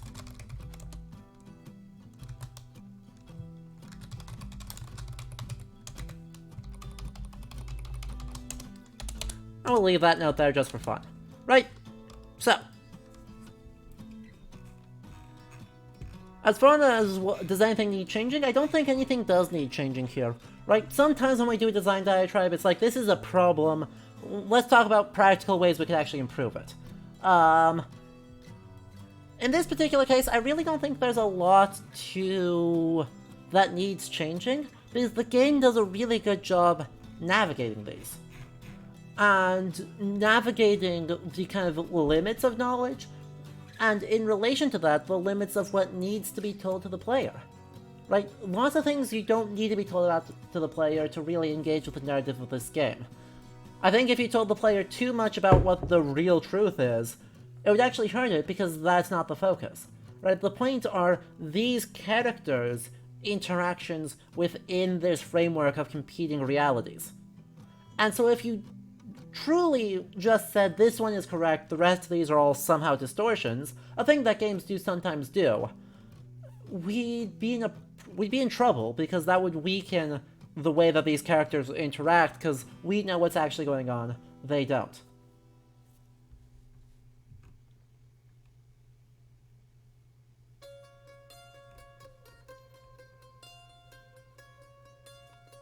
So, right. Let's make a note here, though, since chat is talking about the greater good.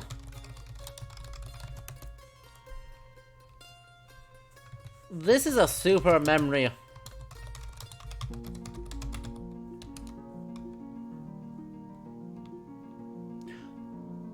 True, Leander. Let's add a note on that. Let's add a note on that.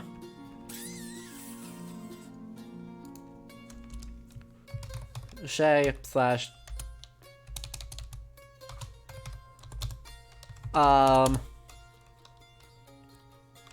religious revelation as communicated experience. True.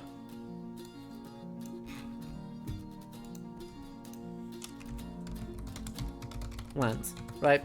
History has neither good or bad. I mean, Avishar, we can talk super explicitly about, you know, the invasion of Ukraine, because, right, literally one of the big justifications given was that Putin doesn't think Ukraine is, like, a real country with a real people. There are some Russians who got lost. That's a memory-focused claim, right? That is a clear example of trying to shape societal Russian collective memory to justify wars of aggression.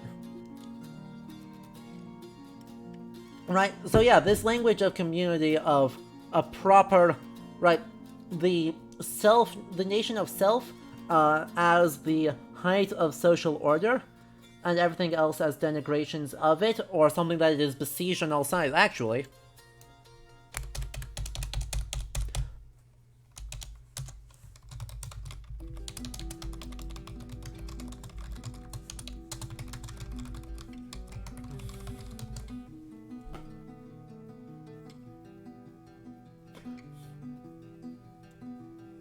The Commonwealth might be religio-fascist. Or theo-fascist. Let's call it theo-fascist.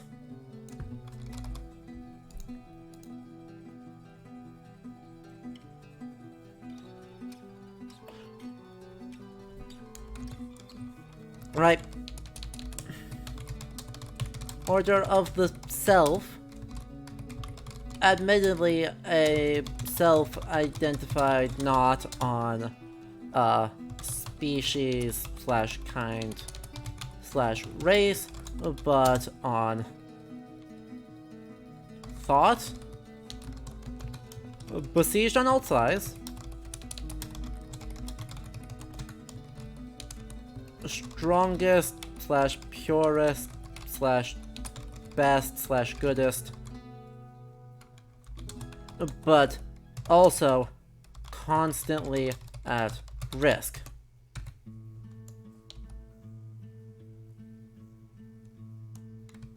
That's getting awfully close to Umberto Eco's definitions of fascism, and while that's not a perfect definition, it is one that I do like, and it's one that I think is useful, and certainly one that I think is influential in media. So, well, but on thought, it's not on thought, but on belief, not on belief in mercy of scribes.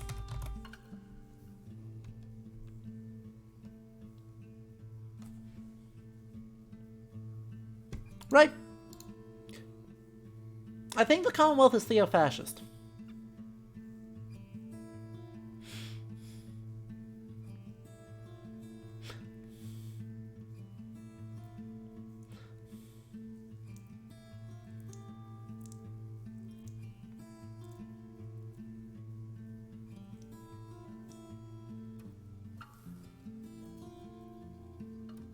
Right.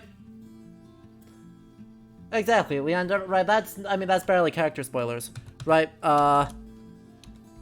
besieged on all sides by vague, threatening groups who may not actually be groups, but rather people who don't quite fit.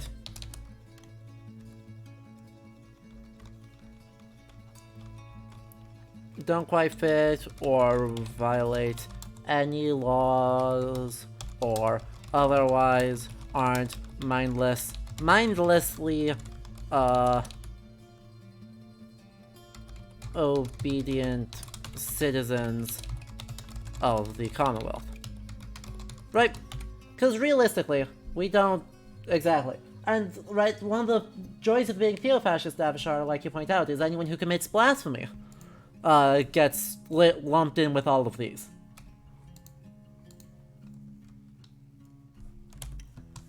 So...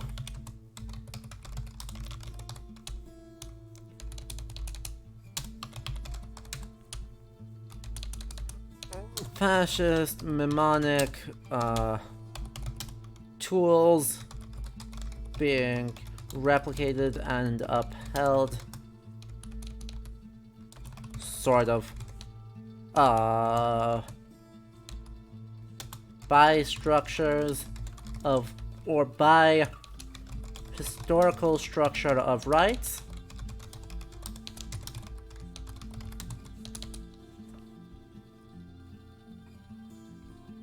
right, basically, right, this fascist self-identity is being upheld in the downside by the rights.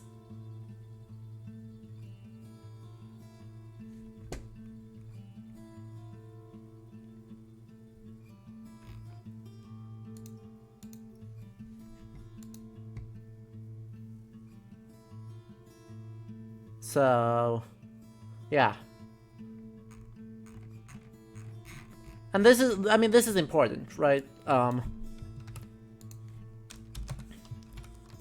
This does matter. Let's see.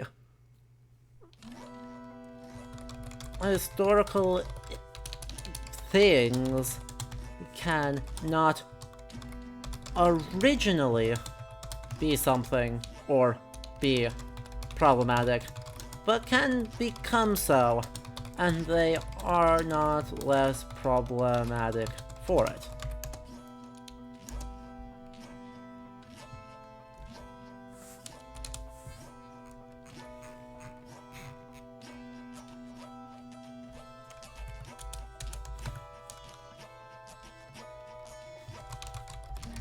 Choosing to support the plan is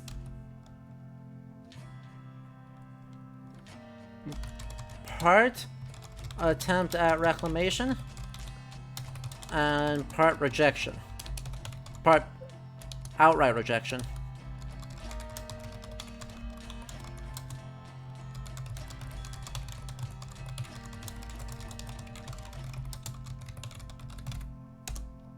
Right. So right within the game, right, Wilfred's revolution is simultaneously reclaiming the Book of the Rites to bring the society more in line with the society imagined by the scribes, and is outright a rejection of the idea that the scribes actually choose who is worthiest. So it is somewhat both of those.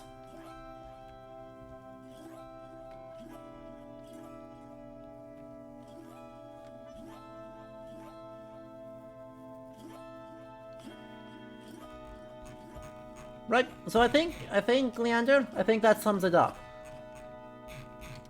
Right. This has been a design diatribe into the ideas of memory, remembrance of history, and the various sources of memory explored with the perspectives within Pyre.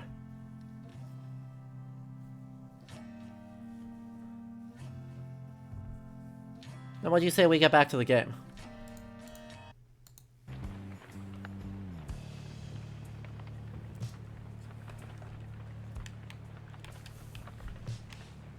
That was a juicy one. I like that. Thank you, Leander. I appreciate that. Wilfred is pouring over a copy of the Book of Rites as you approach. The road to freedom, written in a book that hardly anyone believes exists, and fewer still can read and comprehend. Sometimes I marvel at how absurd all of this is, my boy. Tell me something, though. I've spent so much time considering the book, but known so few with whom I could discuss it in much detail. You've had some time to turn through it by now, so what do you think? Worth all the fuss? I'm sorry. Blues. Now with a nitpick. Here is my nitpick right here. Imagine making this an option. Yeah, character design, or letting characters I guess, identify. All that jazz, but like, come on.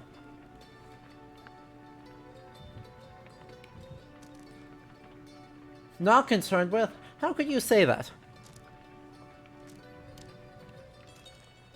How could you say that? But an actual nitpick is that I really don't like the idea that all literacy is banned. I don't really know what it does, apart from... No, that's not true. I know exactly what it does.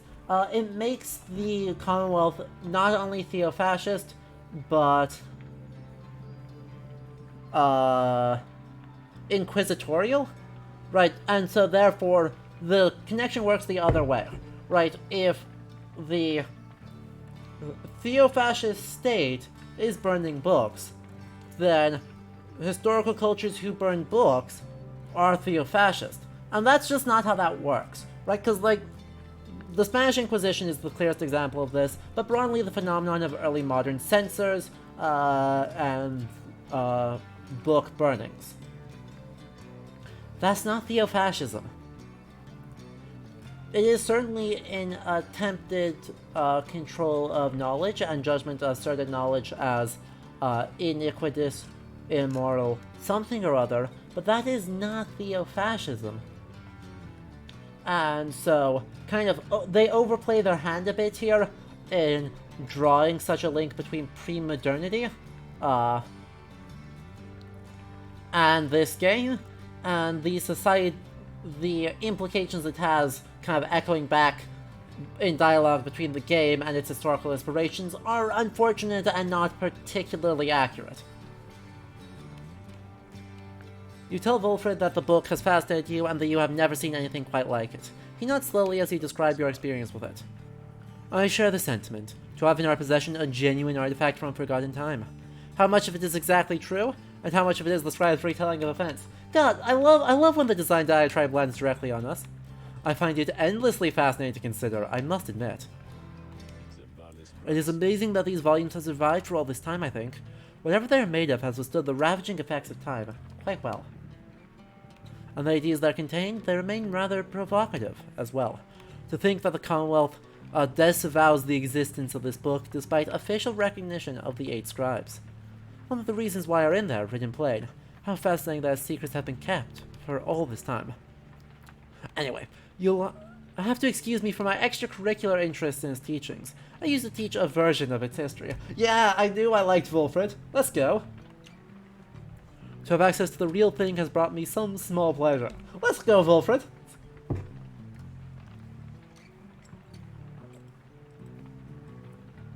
The history teachers speak to one another. Let us be certain to preserve these volumes for whomever shall be next to use them.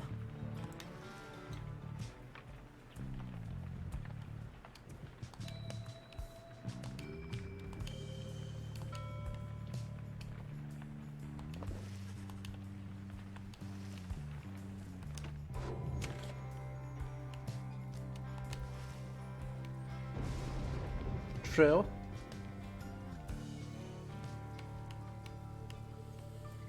You find Shay gazing down into the depths. The water is so very beautiful, and yet it's very dangerous? We always say it's very dangerous if you fall in or drink enough of it, but the scribes that have protected us and they are watching, I just know. Even out here in the waters under King Orders, the urge is on, I feel it, I just know. There's no denying that the North Current sends you quickly on your way. How's the thought of reaching land again? But you can sense a spring in everyone's step. Yeah, let's go! Speed!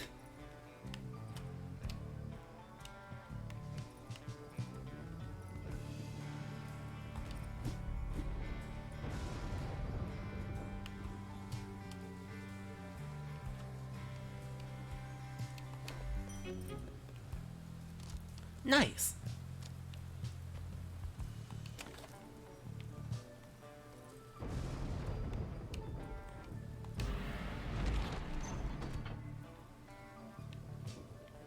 And Chad is having an extremely interesting discussion on, you know, when do societies adopt harmful ideologies and what the common justification is. I'm not going to engage with it, but do know, right, I do see it. I encourage you to continue having that discussion and to be open to other viewpoints. I just want to get a little bit farther into this game, do a couple more rights before we call it quits. So, just know that I see it, but for the sake of time, I am having to move on. Well, hey guys, let me tell you something real quick. Now, I happen to have heard that Mr. Greentail has moved on or something like that, right?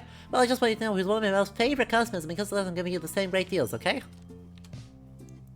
Thank you.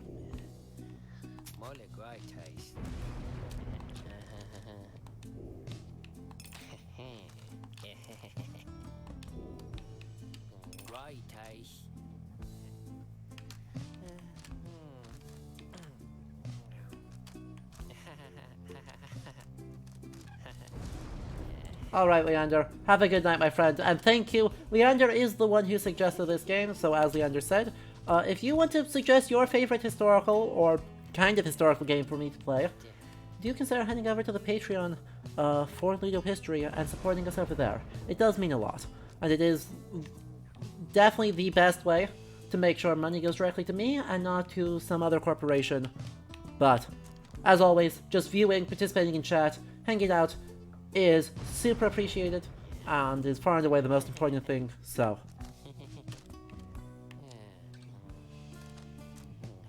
I think that's all I need. Come see us again, guys! Huh? Oh good, it's Shay. Hello, Shay. We'll talk with you in a moment. The Das Raban was the first of many river ships to vanish in the downside. Although presumptions of its loss were not inaccurate, the doomed ship and her valiant crew had charted half the Sea of Solace at the end of their brave voyage. The sea titan unfathomed Plurness was not fond of vessels sullying her sea, and split the doomed ship with a single swipe. The ship's own shattered prow would later end the sea titan's cruel reign, as the boastful Underking loves to recount. The stars themselves must have been moved by that point within the sea, now sacred, has the stars dancing in homage every now and again.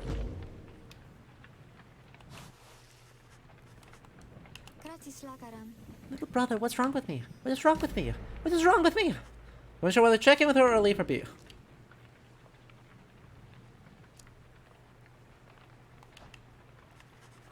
Though she is clearly capable of surviving on her own, you do worry for her. Oh, hi mister, I don't think I saw you here just now. So my little brother here, we're just talking for a little while. Also, I'm doing the talking by my little brother. He's just a wagon wall, so he can't respond, but he can listen, and he listens really well.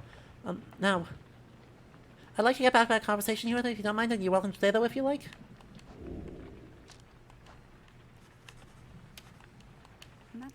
Anyway, what was I saying? Oh, I remember, so somebody said there was something wrong with me, but they wouldn't really tell me what. They just said that I was moon-touched. Those deemed impaired by Commonwealth standards or different in a negative sense. But so what? So then the scribes that called me here, they're the ones who brought me here, not those people. They were so cruel. They were always so cruel. I didn't have a little brother at the time, no one that I recalled, really, although so much of it back then, can't remember how much of it I dreamt. Most of it I didn't want it to be true. I remember that they threw me out. They decided they would throw me out and let the scribes take care of me, they said. The scribes, they would take care of me. I was so very quiet here, and I was all alone again, although I think I liked it more being alone down here than being alone back there. Everyone's alone down here, and so it makes me feel less alone somehow. Back there, why I would sometimes see families, brothers, sisters, mothers, fathers, but here, there was hardly anyone at all. But I knew that I was close to the scribes. I knew that they were in the sky above, and I did search for them up there, you know. And then one night I found them. I saw the stars that were falling to the ground, and I thought, why is it the scribes themselves are crying? Are they sad? And maybe, are they sad for me? Well, that was when I first saw you, little brother. With your help, I would get closer to the scribes. That way, maybe they can answer all my questions, don't you think? But I'm so very glad I found you and the others. I'm finally not alone. I'm finally not alone, and more importantly, I think, sometimes I even feel that way, that I'm not alone. Maybe as we get that closer, maybe, I'll get to feel that way more often, being here, or being anywhere, with you and all my friends. Aww. Aww. Alright, let's do it. Here among the immeasurable depths of the Hulk of Ores, you went the signal of the stars. Well, I'm Tizo. He has some history with your next adversary, Lendl. He has a personal vendetta against him. That's alright. Tizo, you're in. Tizo, you're in. Let's do this. Oh good, under... Plus 3% alignment, plus 3% alignment. Let's not. Archbeast Sungrease.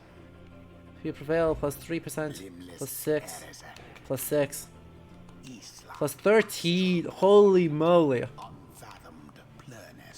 Okay. Okay, I see how it is.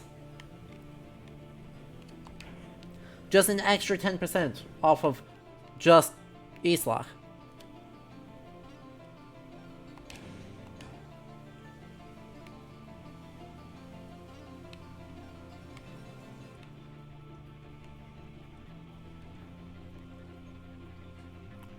Okay.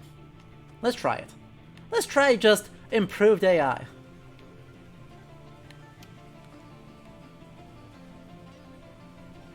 Let's just see what improved AI actually means here. And if we lose, we lose, because this is probably our last one. Big Bertrude can pounce long distances or catch several adversaries in her Aura Blast. The much vaunted reader has returned. Look at this. Listen to this guy. His ranks grow stronger. Consorting with the bog-crone Bertrude, are we? How very strange that you befriended her. At any rate, your adversaries in this right shall be the accusers. So we've got Tizo in, we've got Bertrude in. And walk the path to liberty. I believe.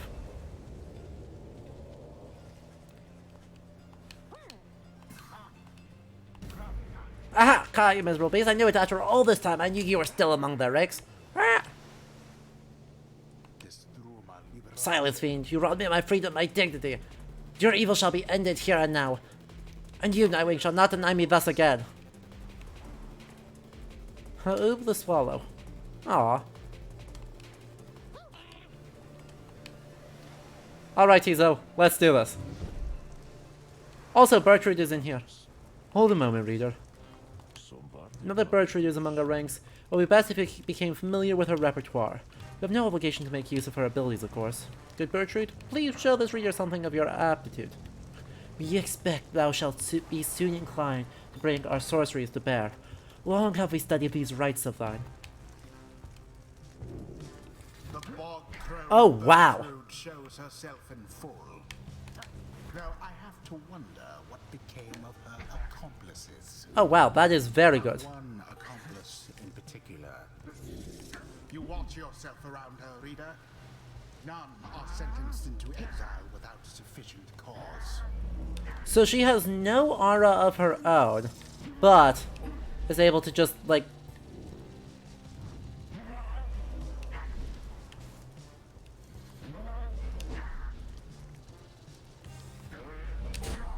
There it is.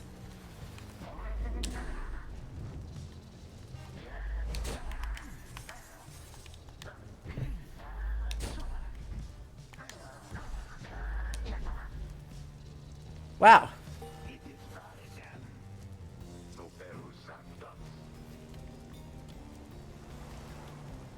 Know then, reading one, know that our freedom is of little consequence to us. We side with ye because of Sandalwood, because of his plan. We shall aid ye in the rights, and we shall aid ye in the plan. Thus we are at thy disposal, and await thy bidding. Who shall strive for freedom? Let's take a look at these guys first, see what nonsense we've got. Alright, gains 35 health. Regenerates stamina quickly. Deals bonus damage, as long as... Well, Bear's Pyre... So I need to just take the first hit, right? I need to get the first hit in, because if I start losing, they snowball me.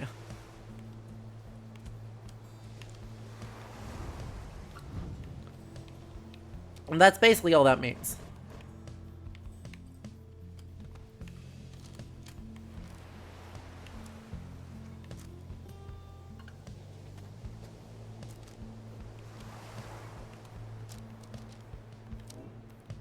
Also, you have so much inspiration right now.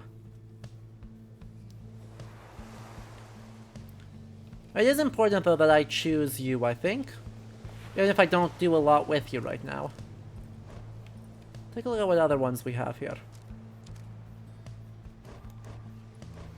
Ugh, Jadariel has a bunch of inspiration right now too.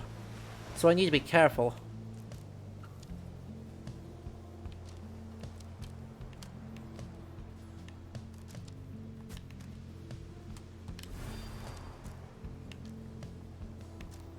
Maybe we'll just do this. Alright, get this up to rank 14.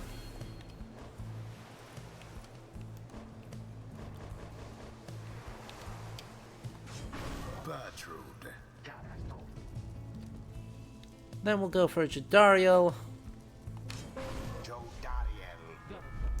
And Tizo.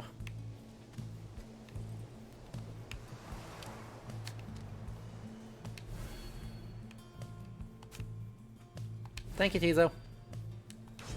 Tizo's my main striker, I think. It is done. Whatever enmity exists between Tizo and our adversaries is no business of ours. Let us end this quickly. Nightwings, the wicked fiend you serve is in our front. He denied my rightful freedom in a moment of triumph. I shall never forgive him or any of you.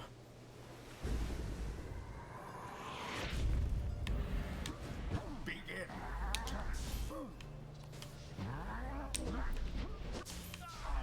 Ah, heck.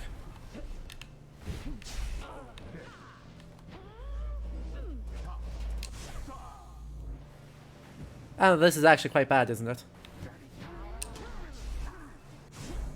What? What?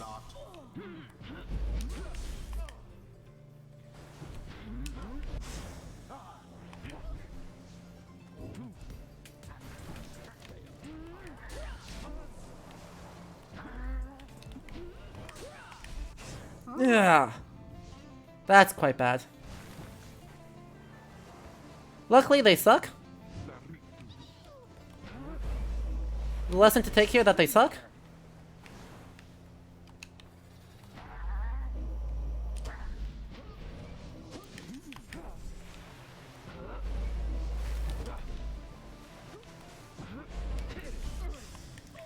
Lesson here is that they suck. That's fine.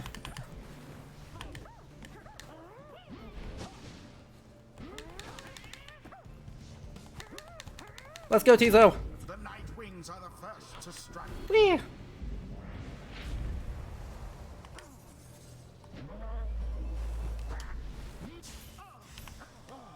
ferocity unbridled. And Bertrude gets a good hit. Hey, and now I start the snowball. I start my snowball. Hold still, you misbegotten little pox. You are not forgetting with us. Oh, jeez.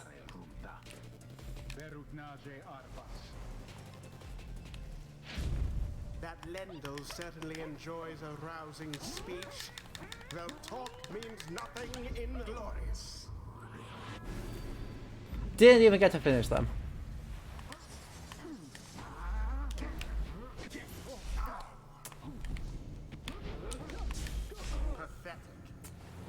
That's bad. Ah, that's very bad. Flames grow weak. Why do I have 135?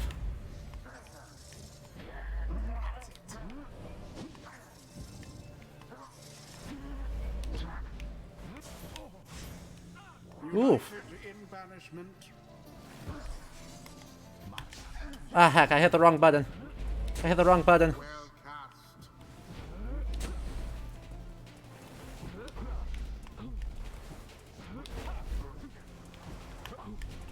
What? Ah. Into your pyre. Ah, that's bad.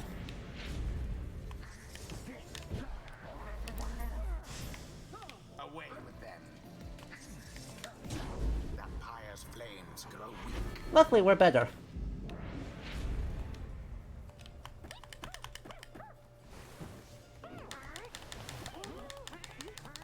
Aw, rip.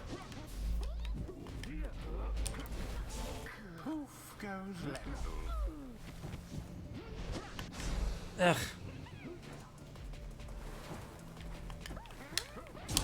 Lendl snuffed out some of your flame.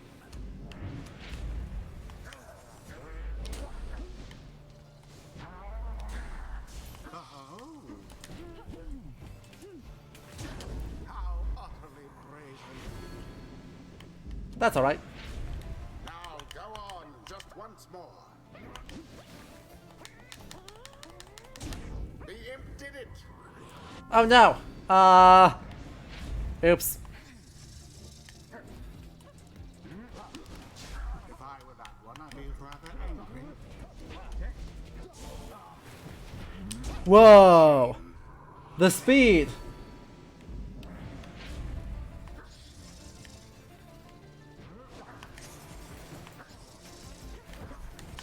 Almost.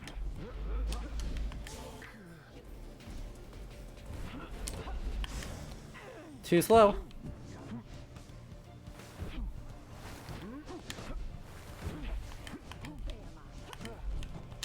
Ah, I should have just thrown it in.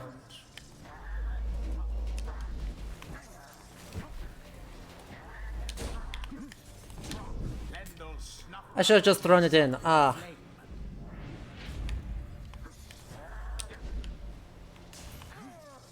Tis taken. That's alright, Portray gets a lot of value. Portray gets a lot of value right now. Prevail. Noxalis. Mayhap the scribes shall simply smite them down next time. That's right, Jodariel did a lot of good for me there. Ceremony is complete. Hee. Quick exit, let's run away. Uh-huh. Aw. Boundless are the teachings of the scribes. Nice. That went well. More inspiration and more expertise. Deepens in the mind of the imp Tizo. Yeah. Let's go. Turns much faster. I mean, definitely make Tiza way better. The ancient crone called Bertrude opened up her eyes. Thus does our grasp of ancient sorceries go ever stronger still.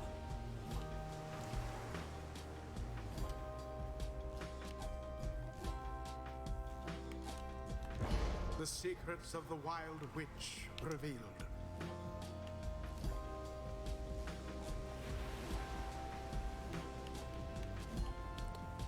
I see. Until the next right.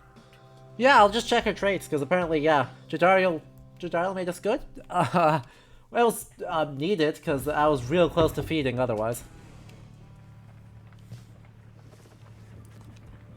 Wilfred, most strange that this one star should be illuminated now. This is not what I expected. Nor I, Wilfred, sir. Reader, Tariq and I observed a strange occurrence in the sky at all.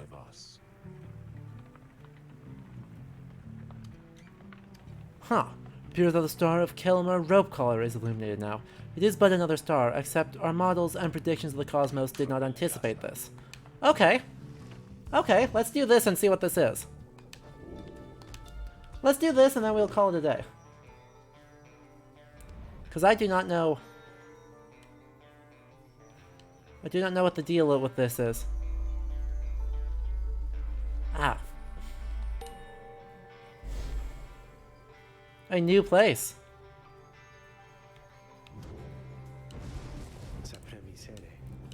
Then we are summoned to the Isle of Kelmer, deep within the Deathless Tempest. Have you been there before, Tariq?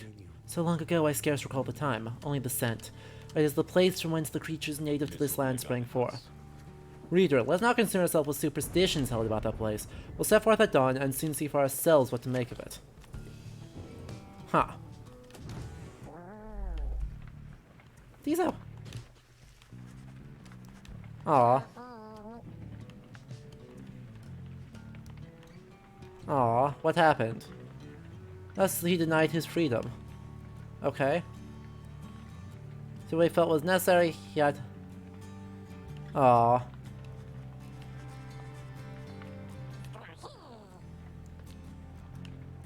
They created it with good intentions. Is it... Did they though? Did they though?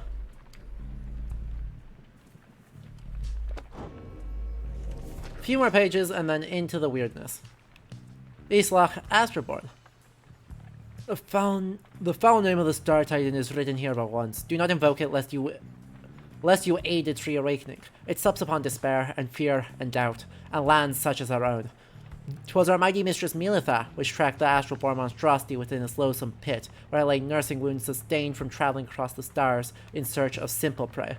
The wicked astral-born could drive a lesser creature to the brink of sanity with a mere passing glance. But not Militha. She cast upon the fiend 100 words of binding, each one more binding than the last. With the creature's incandescent skin we bound this book and bound ourselves unto the stars.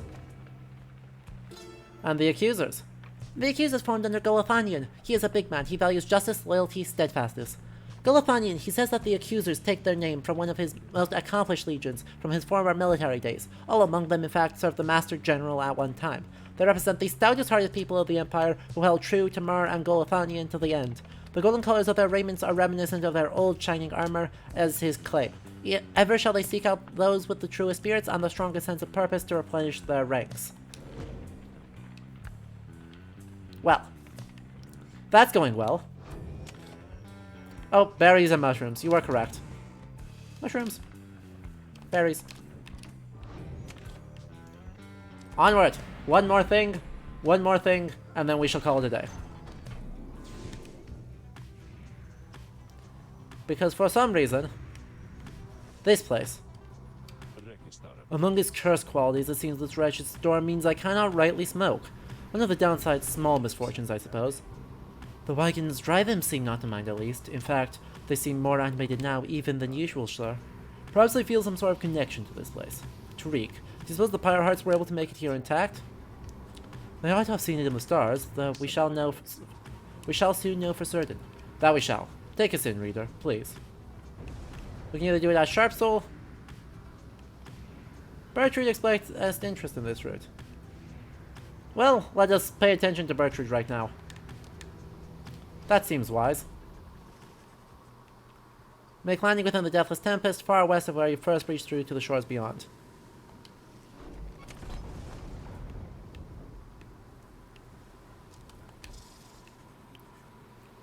Venture forth into the murky waters of Sharp Soul to ensure the path is clear.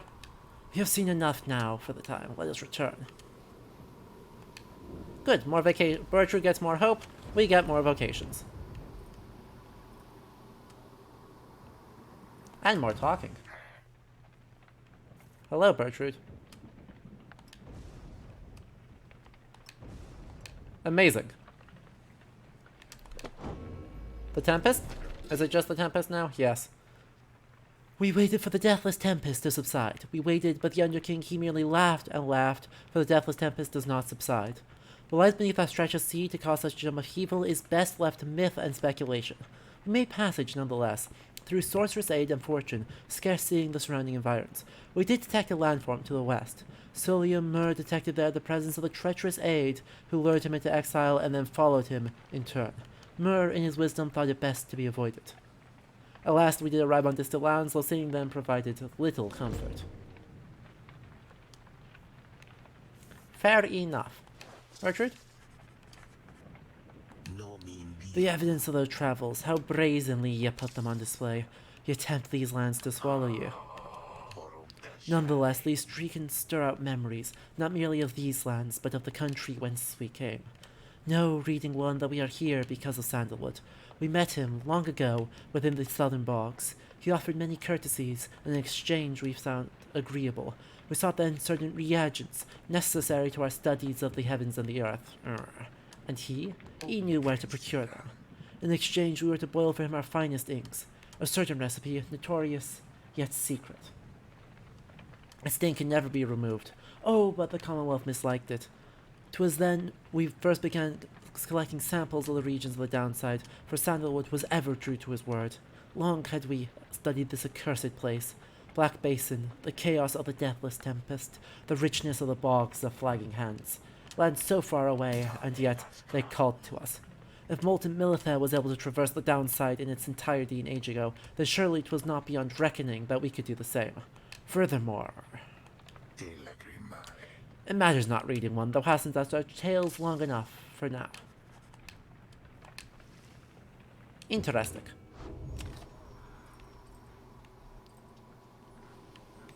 Interesting.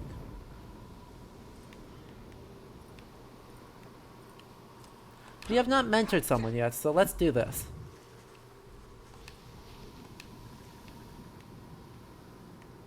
I don't even know what this actually does, but we shall find out. Ooh, rank 3. Rank 3. Mentor Sir Gilman.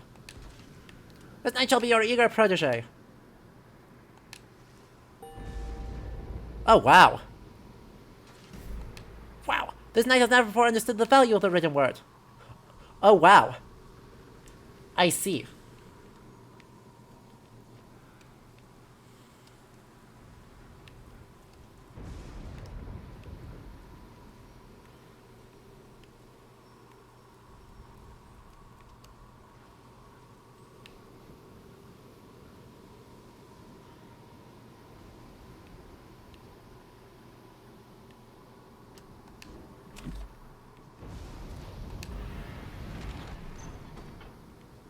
Isle of Kilmer. One more right, and onward. Yes! You let in and offered some light refreshment, as Ruki would have done. Liam's message turns out to be about him. You learn Ruki's past transgressions have all been forgiven since his return to the Commonwealth. He was even offered a well-appointed home and place of business. It must have represented just the kind of lavish lifestyle that Ruki always claimed to have had for himself and his family. Eventually, and somewhat reluctantly, however, he refused the gifts. They tracked down Wolford's agents and gave them ample information, just emboldening their ranks. The last of it last bit of the message sounds as though it's transcribed word for word from something Ruki said. It simply reads, "The best you get back here soon, or else."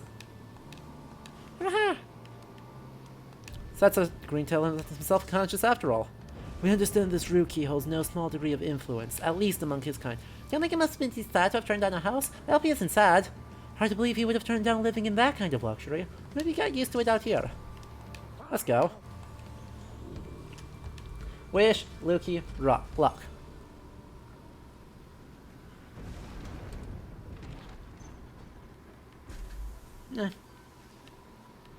Oh, and Avishar, since they're talking about the Three-Fifths Compromise as sort of an example of good intentions with a god-awful society, by the time it's not that some of the states would side with the crown if slavery was threatened in the Constitution, because the Constitution was not formed until after the war was done. and some years after, in fact. But it is an injustice of horrifying extent that it was ever allowed.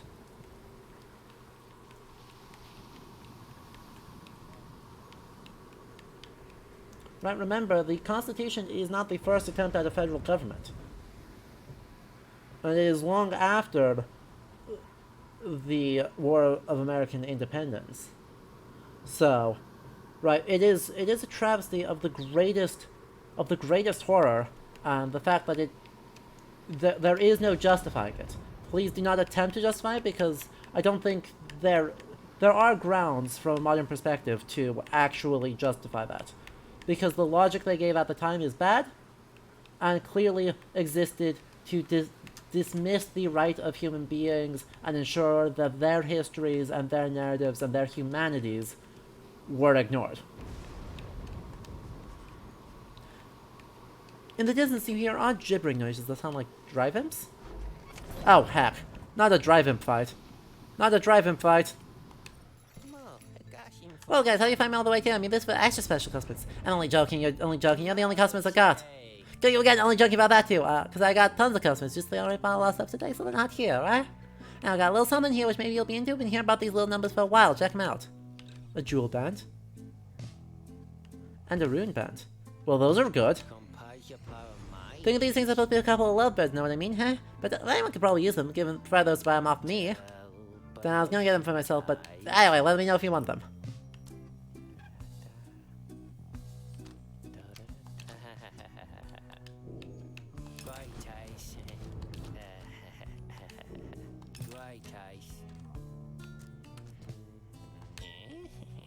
Yoink, mine now. And of course they're paired, so I don't think that works, right? Stardust has no effect on this. Yep. That's how you get a repeat customer, Dad. You give him a deal. And we got a new page.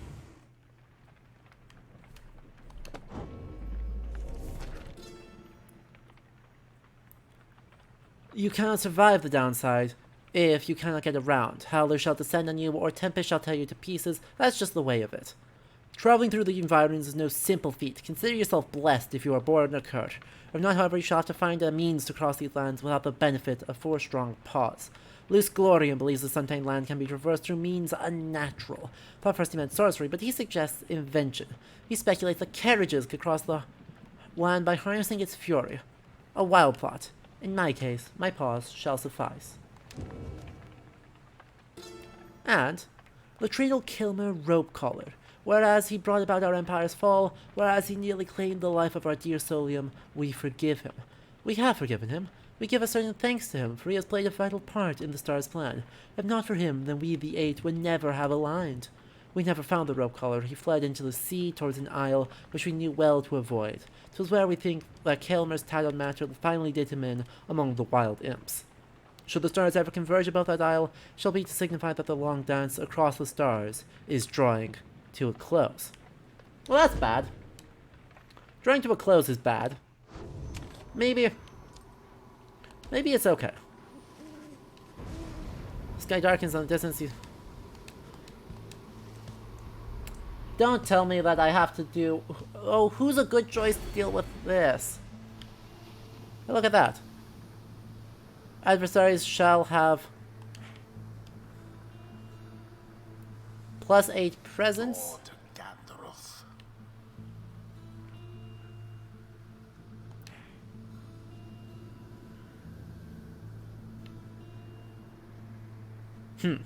Interesting. Maybe we shan't. We shall leave this at this.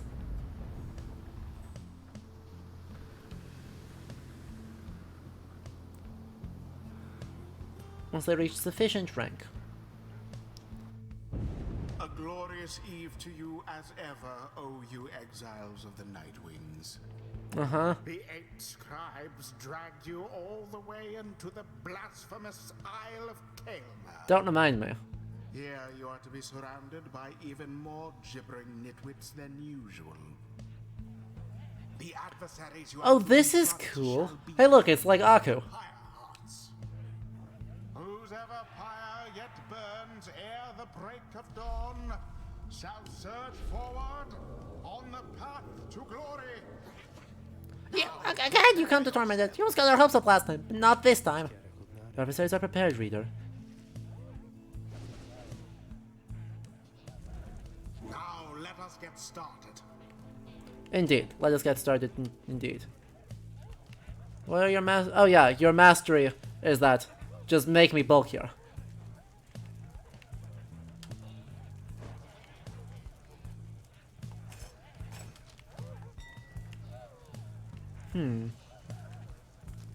And yet I actually don't want you in this round, so... I'd be inclined to have Tizo in, but I don't think that's a good call.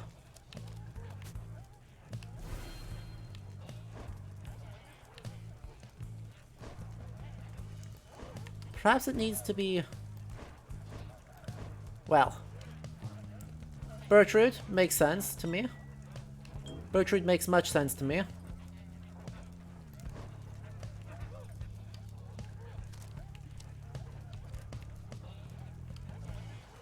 Bertrude, Pamitha, and Sir Gilman? Maybe it's Bertrude, Pamitha, and Gilman. The only thing I dislike about that is that I don't have a good defensive option.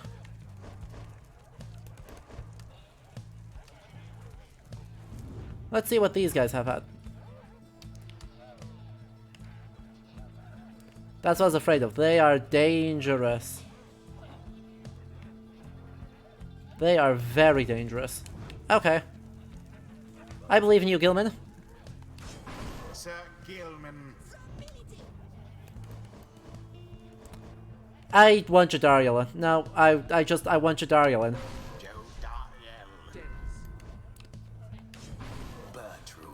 Jadariel provides a lot of... We're not afraid, especially when knights attack.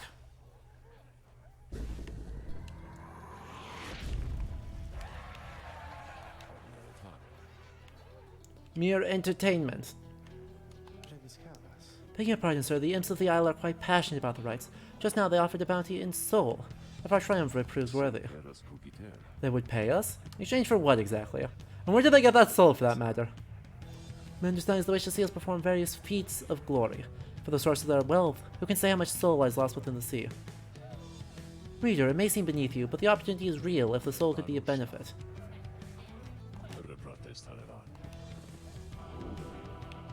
Uh-huh.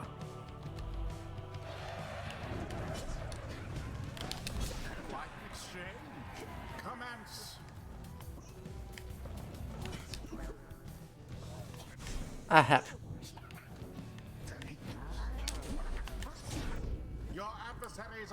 Banish 2 exiles in a single aura cast. Ow.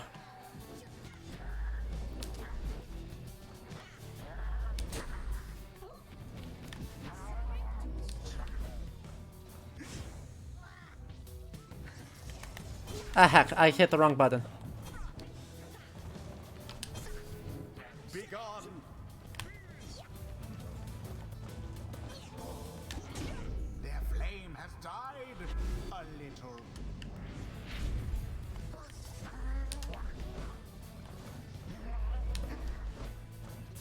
Rolled.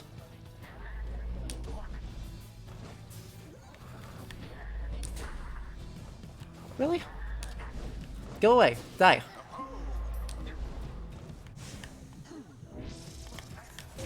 That Bertrude's faster than she looks.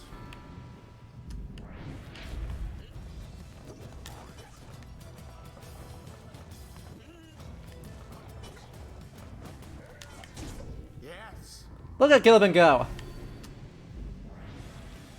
He has grown more and more agitated with each passing moment. Some start spilling onto the sacred ground. Ah! The imps that come for us! What do we do? What do we do? What are those black holes?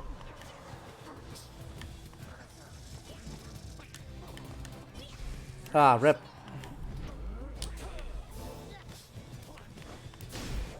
All of the Nightwings banished. That's bad. Yep. You left yourselves wide open.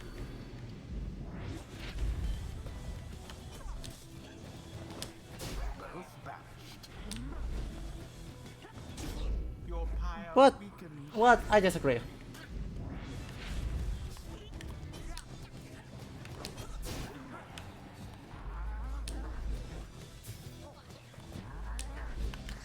Ah. Alas.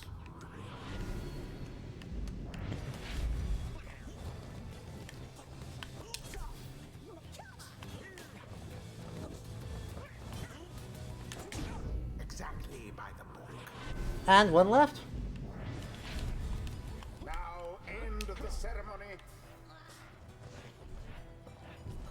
Good. Ah, heck.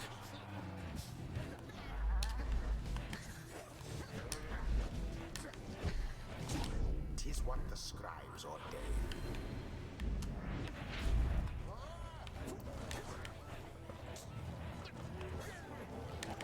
And That's it. done.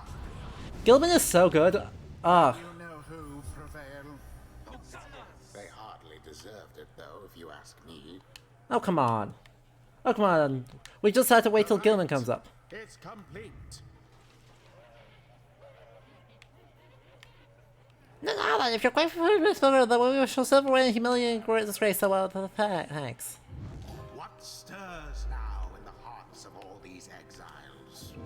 More inspiration, and Sir Gilman's not as foolish as his lowly this knight wonders at times about why we are here and which forces transpired to bring us together. Hasn't King Oris himself taken an interest in this noble quest? Sure has.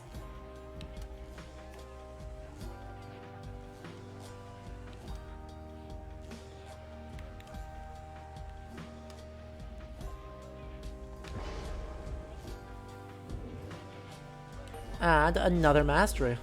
Gertrude's lust for knowledge becomes manifest. The strange designs of the 8 scribes, their everlasting sorceries are strong within this land, and we shall yet make further use of them, I think.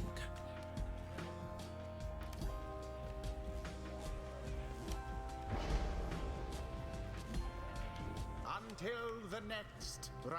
Bravo, bravo. So, I think this shall mark the end of our stream, unless... Hello, this dude.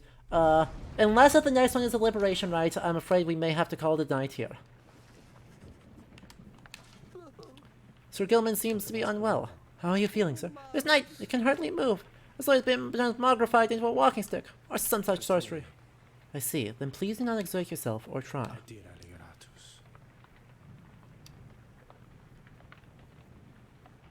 Fair. Reader, Sir Gilman appeared rather disoriented and more fatigued than usual, or feeling not entirely present, symptoms of banishment sickness. He should soon be able to take part in light activities, I think, but under no circumstance shall he be able to conduct the coming rite.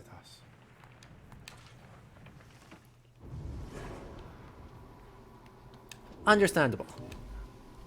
Understandable.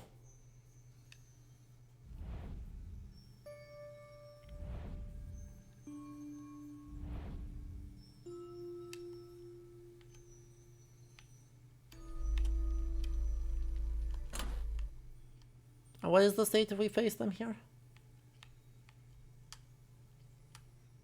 Have not fought either of these two, but everyone else, I think we have already fought at least once.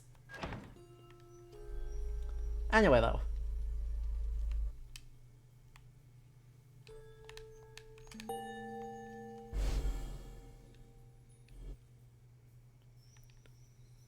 We would travel to there. Again, we are to face the demon Ignarius and his brutes, the Tempers. He is living proof of how the rites favor raw strength of will and body. Ignarius, a long-time resident of the downside, as evidenced by his appearance. The strongest of the Tempers, he has waited years to earn his freedom. Born to a middling Commonwealth family, he got into trouble early and often, but found his calling in the Commonwealth's not entirely legal red light district. There he took many jobs, most involving his sheer size. Most notably, he was a bouncer at Starry 8, where he came to symbolize its reputation.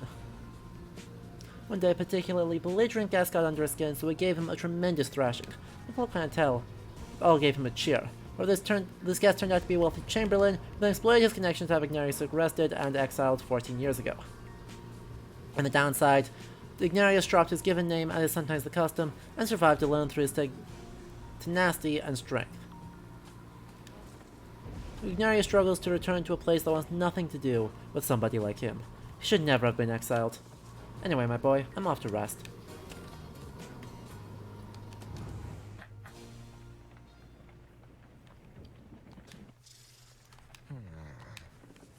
You soon see why. You have observed how much to the degree you can whenever Wolfred is round. If only I could have seen their faces then. What was your secret there? Asked dear Bertrude. Flame-resistant inks, Sandalwood. 'Twas the inks themselves which kept those volumes from being burnt to ash.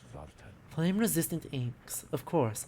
The good officers who came to visit, they were so intent on burning all the evidence, they did not stop to think the evidence was fireproof.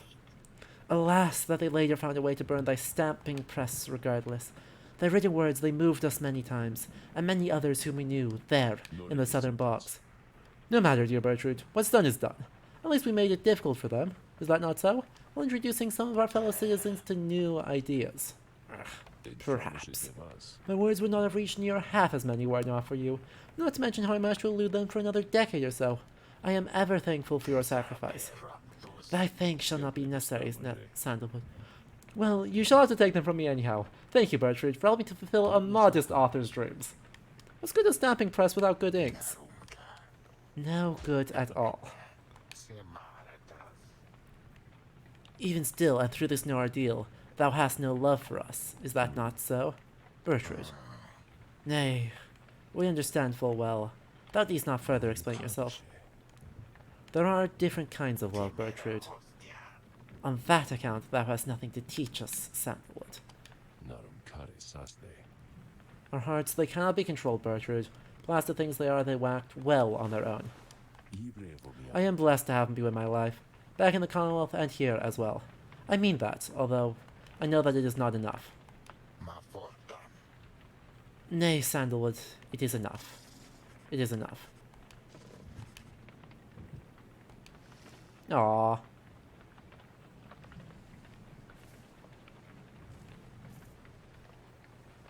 Well, here in the rain, I think we shall call it a night, because we are out of time for the day. But this has been an excellent stream, everyone. We have covered a lot of ground, right? We summarized a lot about Pyre's use of memory and history. We had some good conversations in chat, and generally fully explored, I think, what this game has to offer as a historical game. And it is a historical game, I think, right? The only thing left is the Revolution itself, I think, among the histories. But we explored most everything else, and there is a lot there. This game draws a lot on historical influences, and draws a lot of varied historical influences, and therefore should absolutely be counted among the ranks of historical games. For better or for worse, that happens. But big thanks to our patrons here, and to them add Zoe Alden among their ranks. So truly, you all make it possible, and I appreciate it. A special shout out to Leander, who is the one who suggested this game. And if you enjoyed this, make sure you all have followed, and make sure you come in live for the next one. We're going to be coming back to Elden Ring for all of the rest of them. This dude, the astrological symbols the game uses are fictional as far as I can tell. They are of their own design, but inspired by early modern planetary symbols. So, that's something. Anyway. Until our next stream on Thursday, I hope you all have a lovely rest of your night. And yeah, I will catch you next time. Alright? Bye-bye.